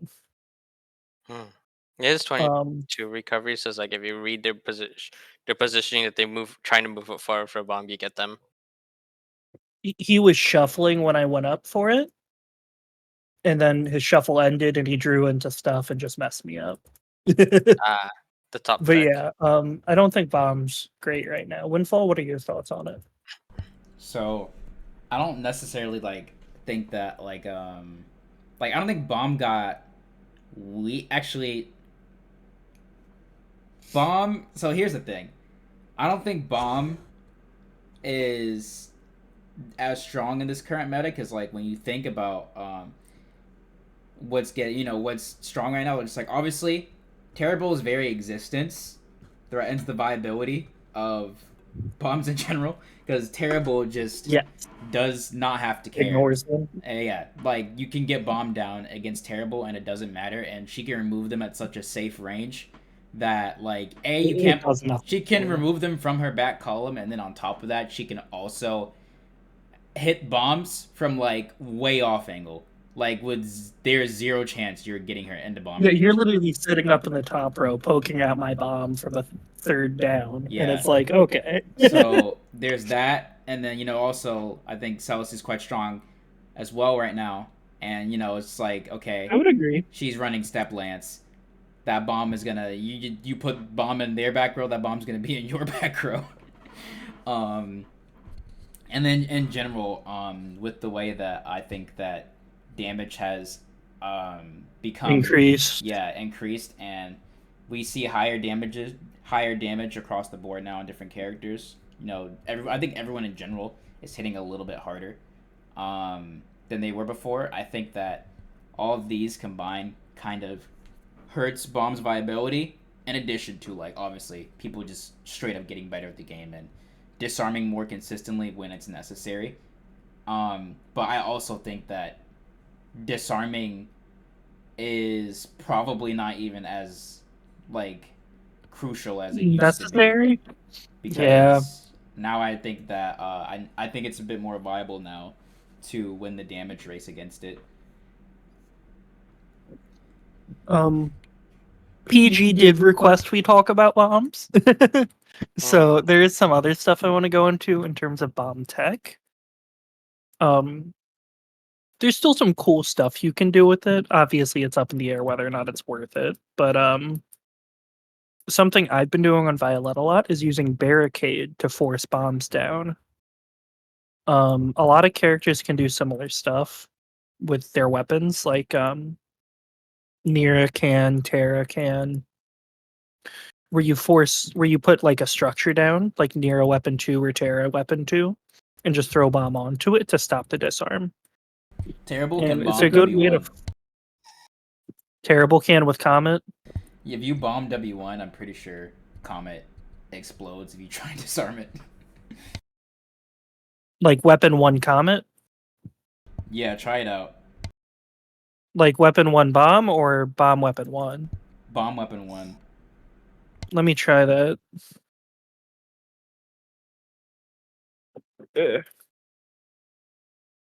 I feel like that's one that you could technically work your way through, but it would be finicky. Oh. There's a timing. I think weapon 1 bomb's probably better. Oh, you think it's weapon 1 bomb is better? I can't remember which order it was in exactly. That might have been that. Well, the issue... if you do bomb weapon 1, you get hit by the comet explosion even if you disarm it. And then you can just get comboed off of. So I think either or it's good. But if you do weapon 1 bomb, the explosion comes out. So you have to dash in 2 tiles instead of 1 tile for the disarm. So the timing's a little tighter. It's a weird spacing. Either way, Terrible seems pretty good at getting it down. But the other characters like force it down with structure. The other thing, a lost art, but Whirl Drags with bomb. I was always a huge fan of them. You can do step whirl on the bomb and just throw it at people. It's really funny. I hit sandwich with I auto slashed them and grabbed the whirl off the auto slash and chased them with it instead of just step, and it was great. And another cool tech that I don't think I've seen anyone else do is step whirl on the bomb into auto slash to just make it a homing bomb. Which I have a clip where I hit Windfall with that one on his dread. It was great. Is there any other bomb tech worth talking about? It feels like it's a relatively underexplored card, but mainly just because there's not a ton that can... It's not great anymore. I've never really been a bomb user, so I can't really give any pointers on that. That's fair. Well, numbers. Same boat. Cool. On to spears. I just wrote spears ? So I don't remember the specifics of what I wanted to discuss with this. Do you have anything in mind for spears? I mean, I'm glad Spear Wave didn't get nerfed. I'm glad it does 12. Yeah, that's fair. So that's definitely one thing I'm happy about. I heard people are how are people feeling about the spears in the front thing? That's still a thing, right? Everyone's complaining about it from what I've seen. Because it makes certain bad, other than Rooney, but yeah. Everyone else is complaining about it.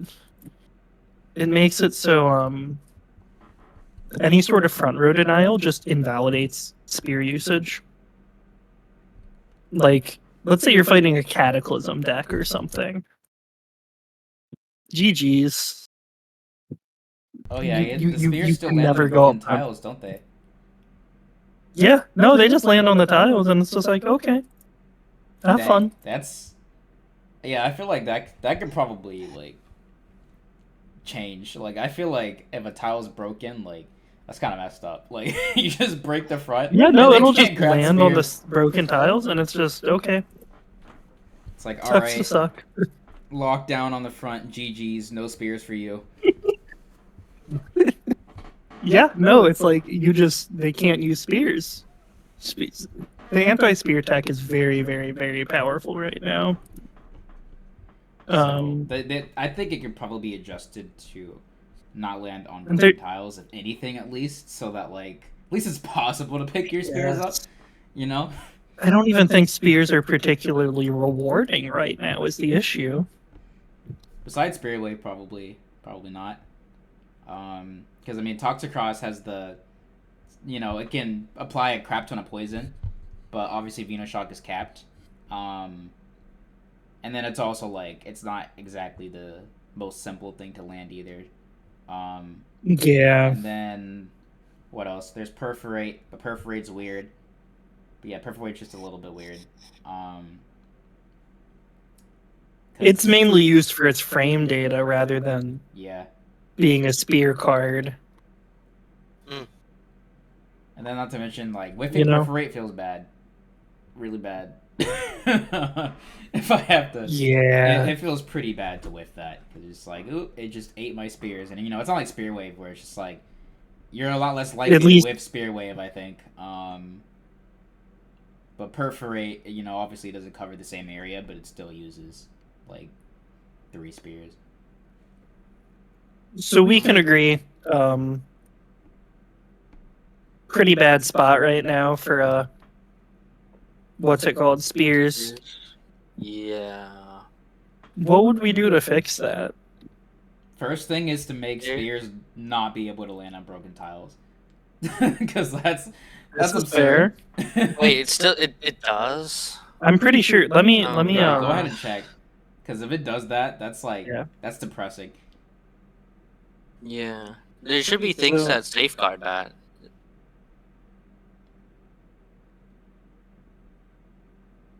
There's also the thing with like the PBE, like where like concentrated direction on what exactly is being changed. Okay, no, it just lands second to front row instead. Okay, so it doesn't land on the broken tiles then. Yeah, you can break the tiles after it's thrown, but well, I guess you could still do that. But I mean, at least okay, so that's good. I thought that I was like, there's no way that there's like no safeguard in place for that, for you to just be able to like break front and then no spears. What do you think about the RNG spears, by the way? In what manner? Just land somewhere random. Yeah, it does land random. What was the issue with that? Because like issue. Because I mean, like they can camp and get Spear Wave if they want to, but like Spear Wave is.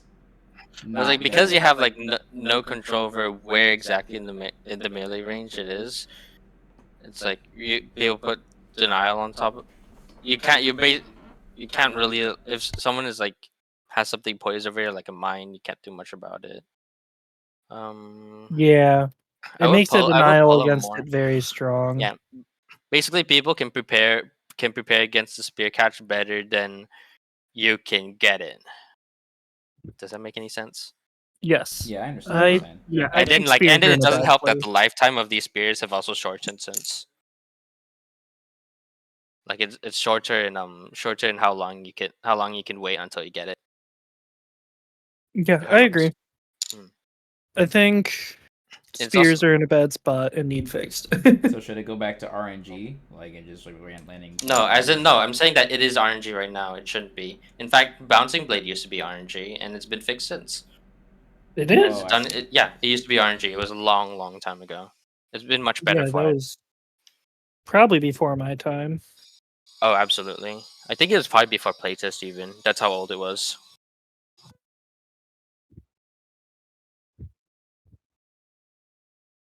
But yeah, I think spears they do need fixed, but how would we go about fixing the spells in general that are considered like by most to be just bad or Like just current outclassed, speeds I guess? also, it's like Frost, where it's like everything is designed with the assumption that the payoffs are as good as are really really good. Like you probably just like as of right now, you could probably just spike up the damage of perforate and spear wave and to like kind of justify how bad I think they are. they'd feel really, really bad to get hit by if that happened. I mean, yeah, no for the payoffs, but like you have to work so hard for them. I guess. I also Yeah. like Leaner is doing sweet FA beside with spears. On its own, it's usable as mental stack, but yeah. Also, can you hear the saw at the background? Yes. Shit. I think Needler's a little counterintuitive with spears because, like, if you're running spears, you usually want to use those for direct payoff rather than just mark. Because you can use the mark anyways, so the mark's Yeah, not usually for the direct damage. it's But generally like anti synergy. yes. Someone had asked our thoughts on a few specific spells, and I decided to take it to how to fix them because all the spells listed were bad, or at least mediocre. First spell on the list, Trithunder. What do you mean Have What are you our by seen thoughts my on that? change Trithunder? suggestion on Trithunder? Nope. Basically, it's basically the same hit pattern. Sorry about the saw, but You're good. basically it's Trithunder. But if it hits a target like a summon or enemy, the next the next subsequent thunders hit that being instead of like going back. Would that not make 4-away or 5-away be a 21 damage? Well, the damage would be cut. It would be something like, I don't know, 3 damage That would be each. interesting. Yeah, it would also be able to chase after Hitstep is one of the big things. Yeah, that would be neat. I think it's definitely in a bad spot right now. What do you think of current Trithunder Windfall? Like you have to think about like when you. Sorry for cutting you off again. Really bad this. You're good. You also have to think about like what exactly is this card doing that nobody else is going to contest it for, because obviously everyone can do their, all the other cards can do their thing pretty well. Shield, being resilient to get shield doesn't really matter because you have Venom Shock, you have Paragon. Off angle, you have Snowfall and Step Slashing contention. So it's like, what exactly is Trithunder doing that needs that outperforms other things, and it's definitely not anything you can change with stats. That's what I think about it. Yeah, I think I agree. Windfall, what do you think of Trithunder? Yeah, so for Trithunder, there's always been the running joke of not buffing Trithunder. It's like buff Trithunder. Yeah. That's 3 thunders for the price of 2. I know, like but, it's so good. Yeah, honestly, trithunder being bad is like honestly just funny. But as for how to actually fix the spell, I still remember nerfing trithunder to 7 damage just because thunder got nerfed to 7 damage. That was the that was funniest thing. that was so funny. Flavor. Literally nerfing trithunder for no reason just because thunder went down, and we're like, we gotta nerf trithunder to match thunder damage. It can't be doing 8 while no more thunder's doing 7. Oh man, Powerful. very funny. But honestly, I kind of gave up on trithunder a while ago. Because we're not really we're not gonna get a rework for the spell at this point, I don't think. So you'd have to work with what it currently has, but I don't know how you would even make the current idea work and not have it be worse than minigun. Still, you know, 'cause Yeah. it's Also, magic claw.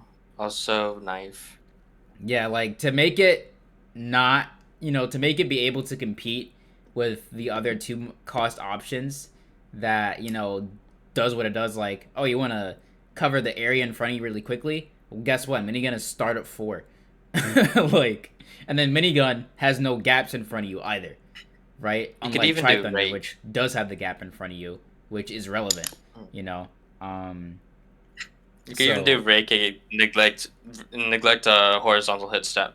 Yeah. So, it's just like to make this worth running over minigun is like I really don't think it's gonna happen. I mean, you can buff the damage. I just have to break It won't do it.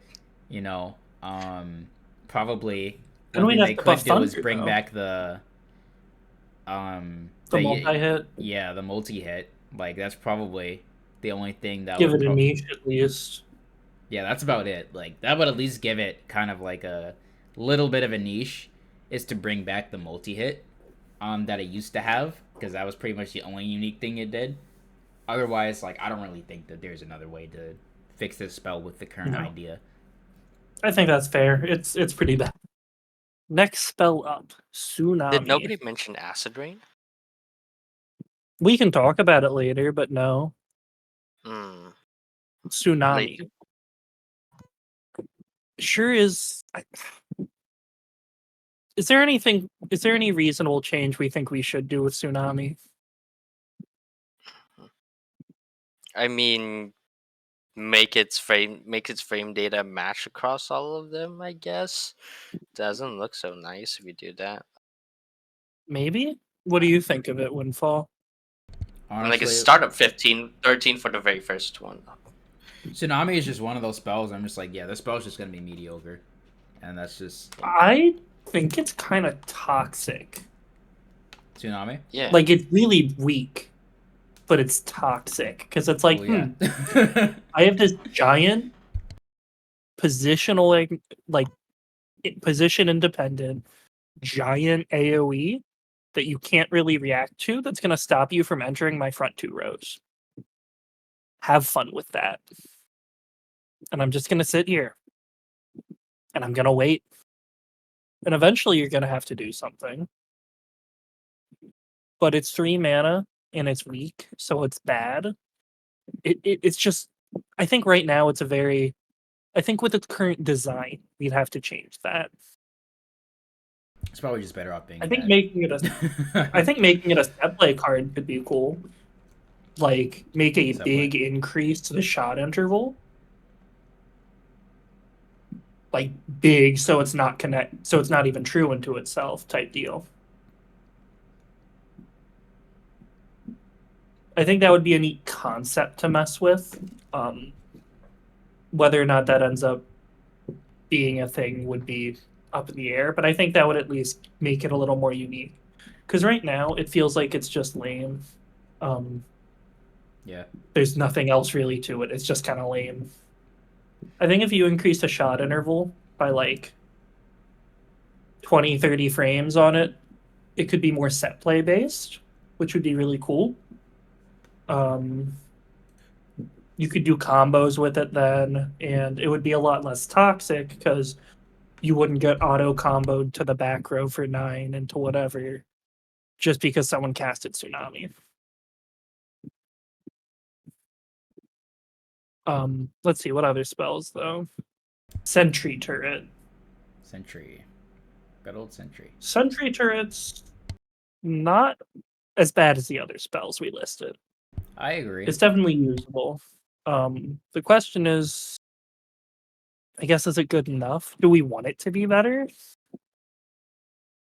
I think it's kind of good enough as it is currently. It's just I think the best buff we could give it is bring back the bring back the thing where it made a super loud noise every time you walked in front of it, or every time it No, got I'm blazed good. down. It just blasted your speakers out Sentry during turret the jump alpha. scare. I remember that one. Yeah, I think Yeah, it's that just. one was rough. I don't think it's bad. I think it's probably honestly like the best turret. Probably, it's just that like I think where Either you that want or to play less damage. sentry turret, it's just like you want to play sentry turret probably in like a structure strategy. I feel, which is like a bad niche. Yeah, So it's just like it's just the strategies where you're playing it aren't good strategies, and I feel like if I had to pick, I wouldn't really want to run sentry turret as a one of, because like if I had to pick a structure I'm gonna run as a one of, it would not be this structure, right? I'd rather play like beam crystal or something like that. The payoffs are just bad. Punch cannon, no, and then volley. Punch Volley needs to cannon have was something cool. already. Punch cannon is actually pretty good, but it's like it's the setup. You need the setup, and then and you're comparing that against like others who can get that level of power without needing it. Punch cannon is literally just volley 2.0. It does the same thing. Except it destroys whatever you Kind punch of. with it. Yeah, except it requires you to break your own And you have structures. to be positioned for it. Yeah, it's just volley but worse, really. Is volley if volley I'm was pretty sure they bad? do the same amount of damage, don't they? Pretty sure. Yeah. Anyways, what other spell was there? Reaper? Reaper? Reaper, I What feel what like are we has been thinking talked on about a Reaper? lot in general and PBE. Like it's a hmm, What do we think of it? It's just a its weird damage spell. output is really high. It's, it's eight. Well, it's eight damage. 8 damage in mark, which is already really good on hit. Also gives 2 spears on player hit. I Or like it's guess already bloated. it Like we're It already is very doing so good. much for it, and it's still just not it getting feels played. very underwhelming. I guess you could reduce the recovery. That's it. That's all that really comes to mind. It's, you also have to think it's in contest with shear, shotgun, frost slash now, push slash. Yeah, there's just so much about it that Yeah. makes it so hard to work with. Hmm. I think that the fact that it doesn't hit close proximity is completely fine. You could only play around that rather than build around that. Yeah, you Thing can is work around just that, but hmm I don't know. awkward. I don't think it's good. I saw some Uh, people saying it's all right. I disagree. I think it's pretty bad. Just by Yeah. nature of like there's so much else you could be using instead. And it's Hmm. not even like it's good if those weren't there. I feel like it'd probably be good if those weren't there. So those are the cards that I had noted down. What do you What guys think of Acid else? Rain? Are there any other big spells that you guys want to talk about that are really bad that need fixed? Probably Acid Rain. That was like the other thing I suggested as rework before. I was like, Ooh, okay, we works can't for me. rework. Okay, top 3 favorite personal spells to use. This was just a question, so I wanted to ask what's each of our favorite few spells we like using? Um, numbers. What spells come to mind for you? Um, not entirely sure. First, the first thing that comes to mind is Jackhammer. Also, I'll come up with Anything in specific? I guess Jackhammer, Fadeaway, and What about you, Windfall? So first two are like immediate. Third one I have to kind of think about a little bit on it because Hello? Can you hear me? You guys can hear me, right? I can hear you. I couldn't. Was I bugging out? Oh wait, then when was the last time I talked? I've just been in and out because like just someone's hammering in the background. It wasn't that long. I was asking questions about what everyone's favorite spells were. Yeah. And I haven't heard a response since. Oh. From both of us? Yeah, no, nothing was coming through. I heard numbers, so I mean that may mean you. I don't know. I was just sitting here waiting. Did you hear me talk about Acid Rain? Nope. Yeah, that was on me. Yeah, I've just been sitting here. Okay. My bad. Okay, so yeah, anyways, if it came through, it came through. So you said Acid Rain's one of your favorites? No. As an Acid Rain is one of the ones to buff or rework. Oh wow, I might have been gone for longer than I thought. Oh boy. I've heard you the whole time though. Was I just talking over y'all? Because I was hearing nothing from either of y'all. Probably. No, don't worry bad. about it. I'm currently in a bit of a dazed moment right now because You're fine. keep checking a few things at the same time. Okay, so yeah, top 3 favorite spells to use. Okay. For me, Numbers. definitely Jackhammer, definitely Fadeaway. Not sure about the third one. That's fair, that's fair. Those are 2 great choices. Windfall. So, for one is Northwind. The feeling I get. Now your shield breaks. When I do Northwind minigun, and watch your shield break, because you shielded something earlier in neutral, and you thought you could block Northwind. Nah, you can't block Northwind. Oh, it feels so good. Shield breaking people with Northwind. But yeah, been loving Northwind recently. Bouncing Blade I've also been loving. For pretty much the entire history of this game. I like Bouncing Blade. Yeah, you've always been a big Bouncing Blade user. Yeah, I've pretty much always been using Bouncing Blade. It's really nice. It does a lot. Works great in combos. Super fast. Helps with the structure matchup. Helps you in neutral. And then sometimes just carries you. Like I've had games where I freaking pick up Bouncing Blade while returning from a step, and then I kill somebody with it, and it's just like that wasn't intentional, but I benefit anyway. So yeah, that's freaking awesome. And then for the last one, it's hard to really pinpoint what I really like because that third slot kind of rotates. But I'll give Whiplash some spotlight. I was gonna guess Whiplash. I've been enjoying Whiplash quite a bit, especially at Terrible, because I love doing W1 and then watching people try and shield and die. Yeah, it's great. It sounds like you really like watching people suffer. But yeah, you shield the combat, and then if you parry it, you get hit. If you don't parry it, you get shield broken. So, and then if you don't do either, well, then you get hit. So it's either you die or you die, right? So it's just nice, Whiplash, and then it's also super good off angle as well. And the way that I kind of like to look at it is if you're in the row below me, Whiplash is going to hit you, and if you're in third column away from me, Whiplash is going to hit you. So helps me simplify landing it. And then obviously if you're in back column, I W1, and then if you did anything besides dodge, you're getting hit. Cool. It's good stuff. So let's see, what are my favorite spells? So there's Step Slash, Auto Slash. I'm gonna put Step Auto together as one of them. It just enables so many fun things.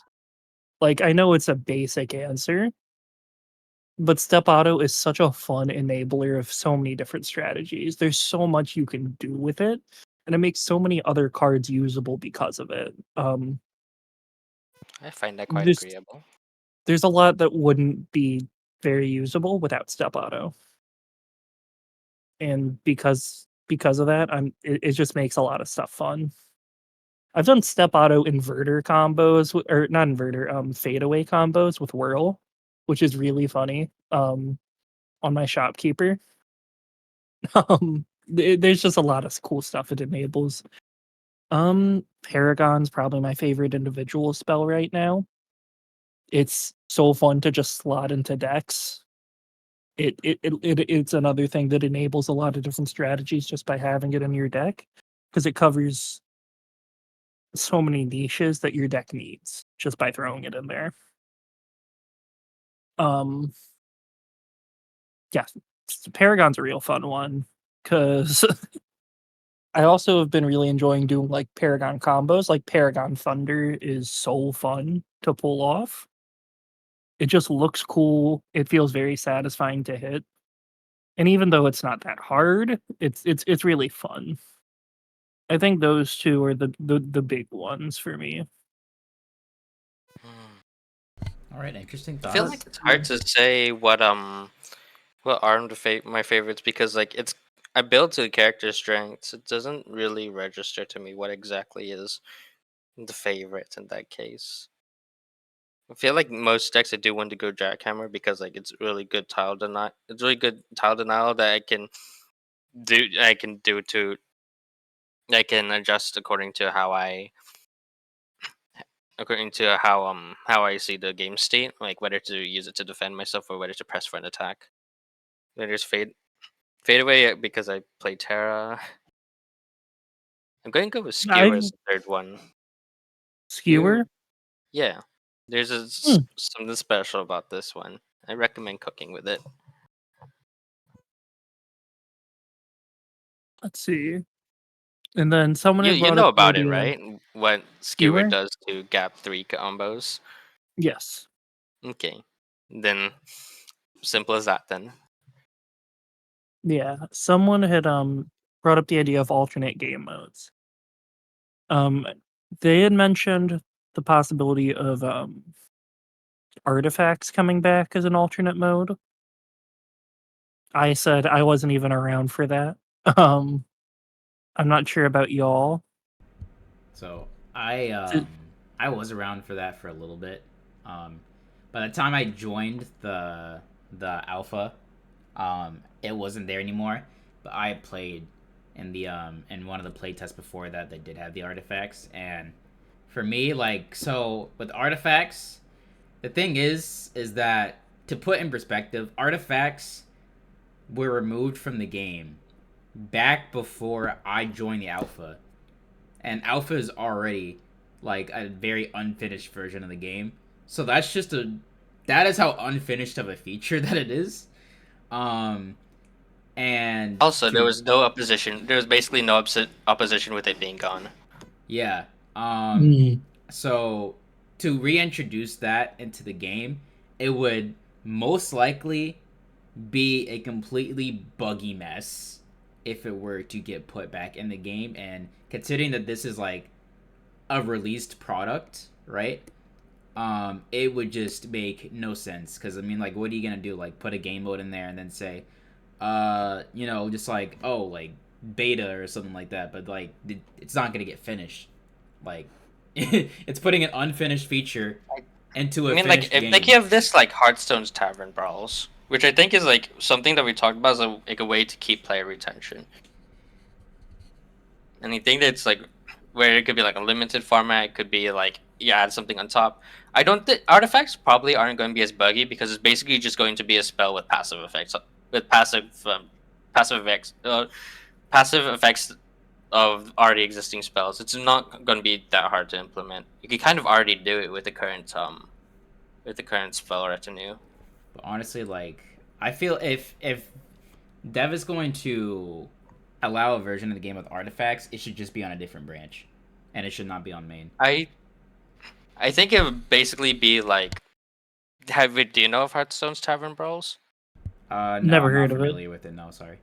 Basically, it's just like this game where it's like every 2 weeks it switches to something different. Like one day, one week, I don't know what it's like now, but like way back during like 2015 or something like that, it was like you can have like, what's it?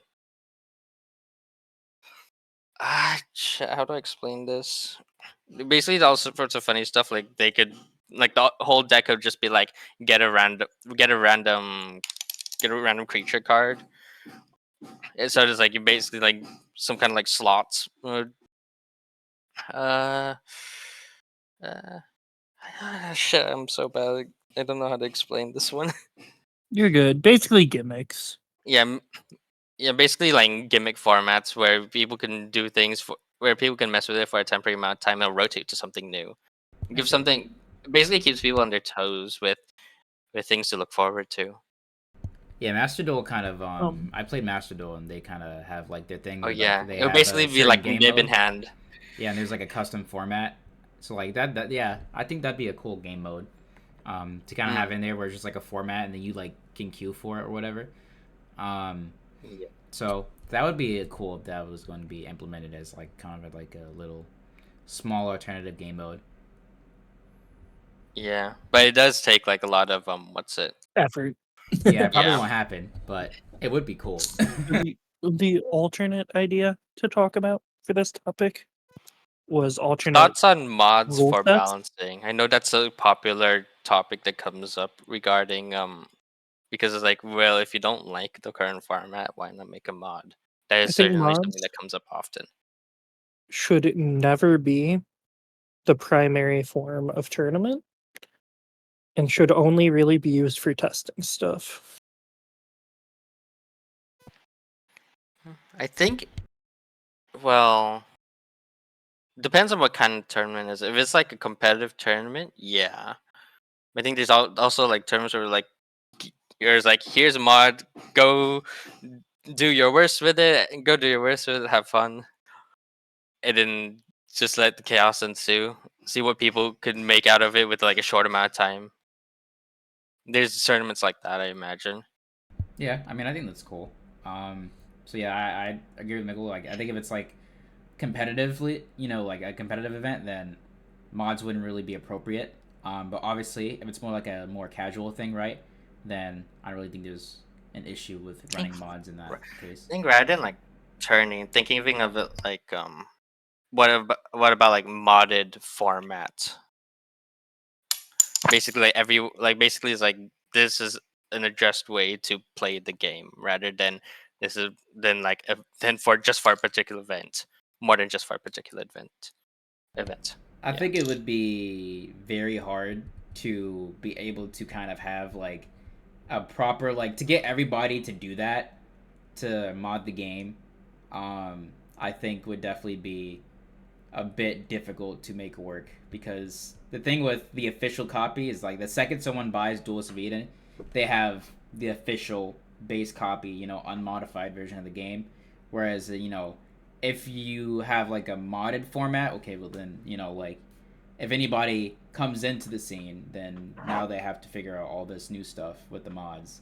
And then also, it's just a matter of agreeing on the mods as well.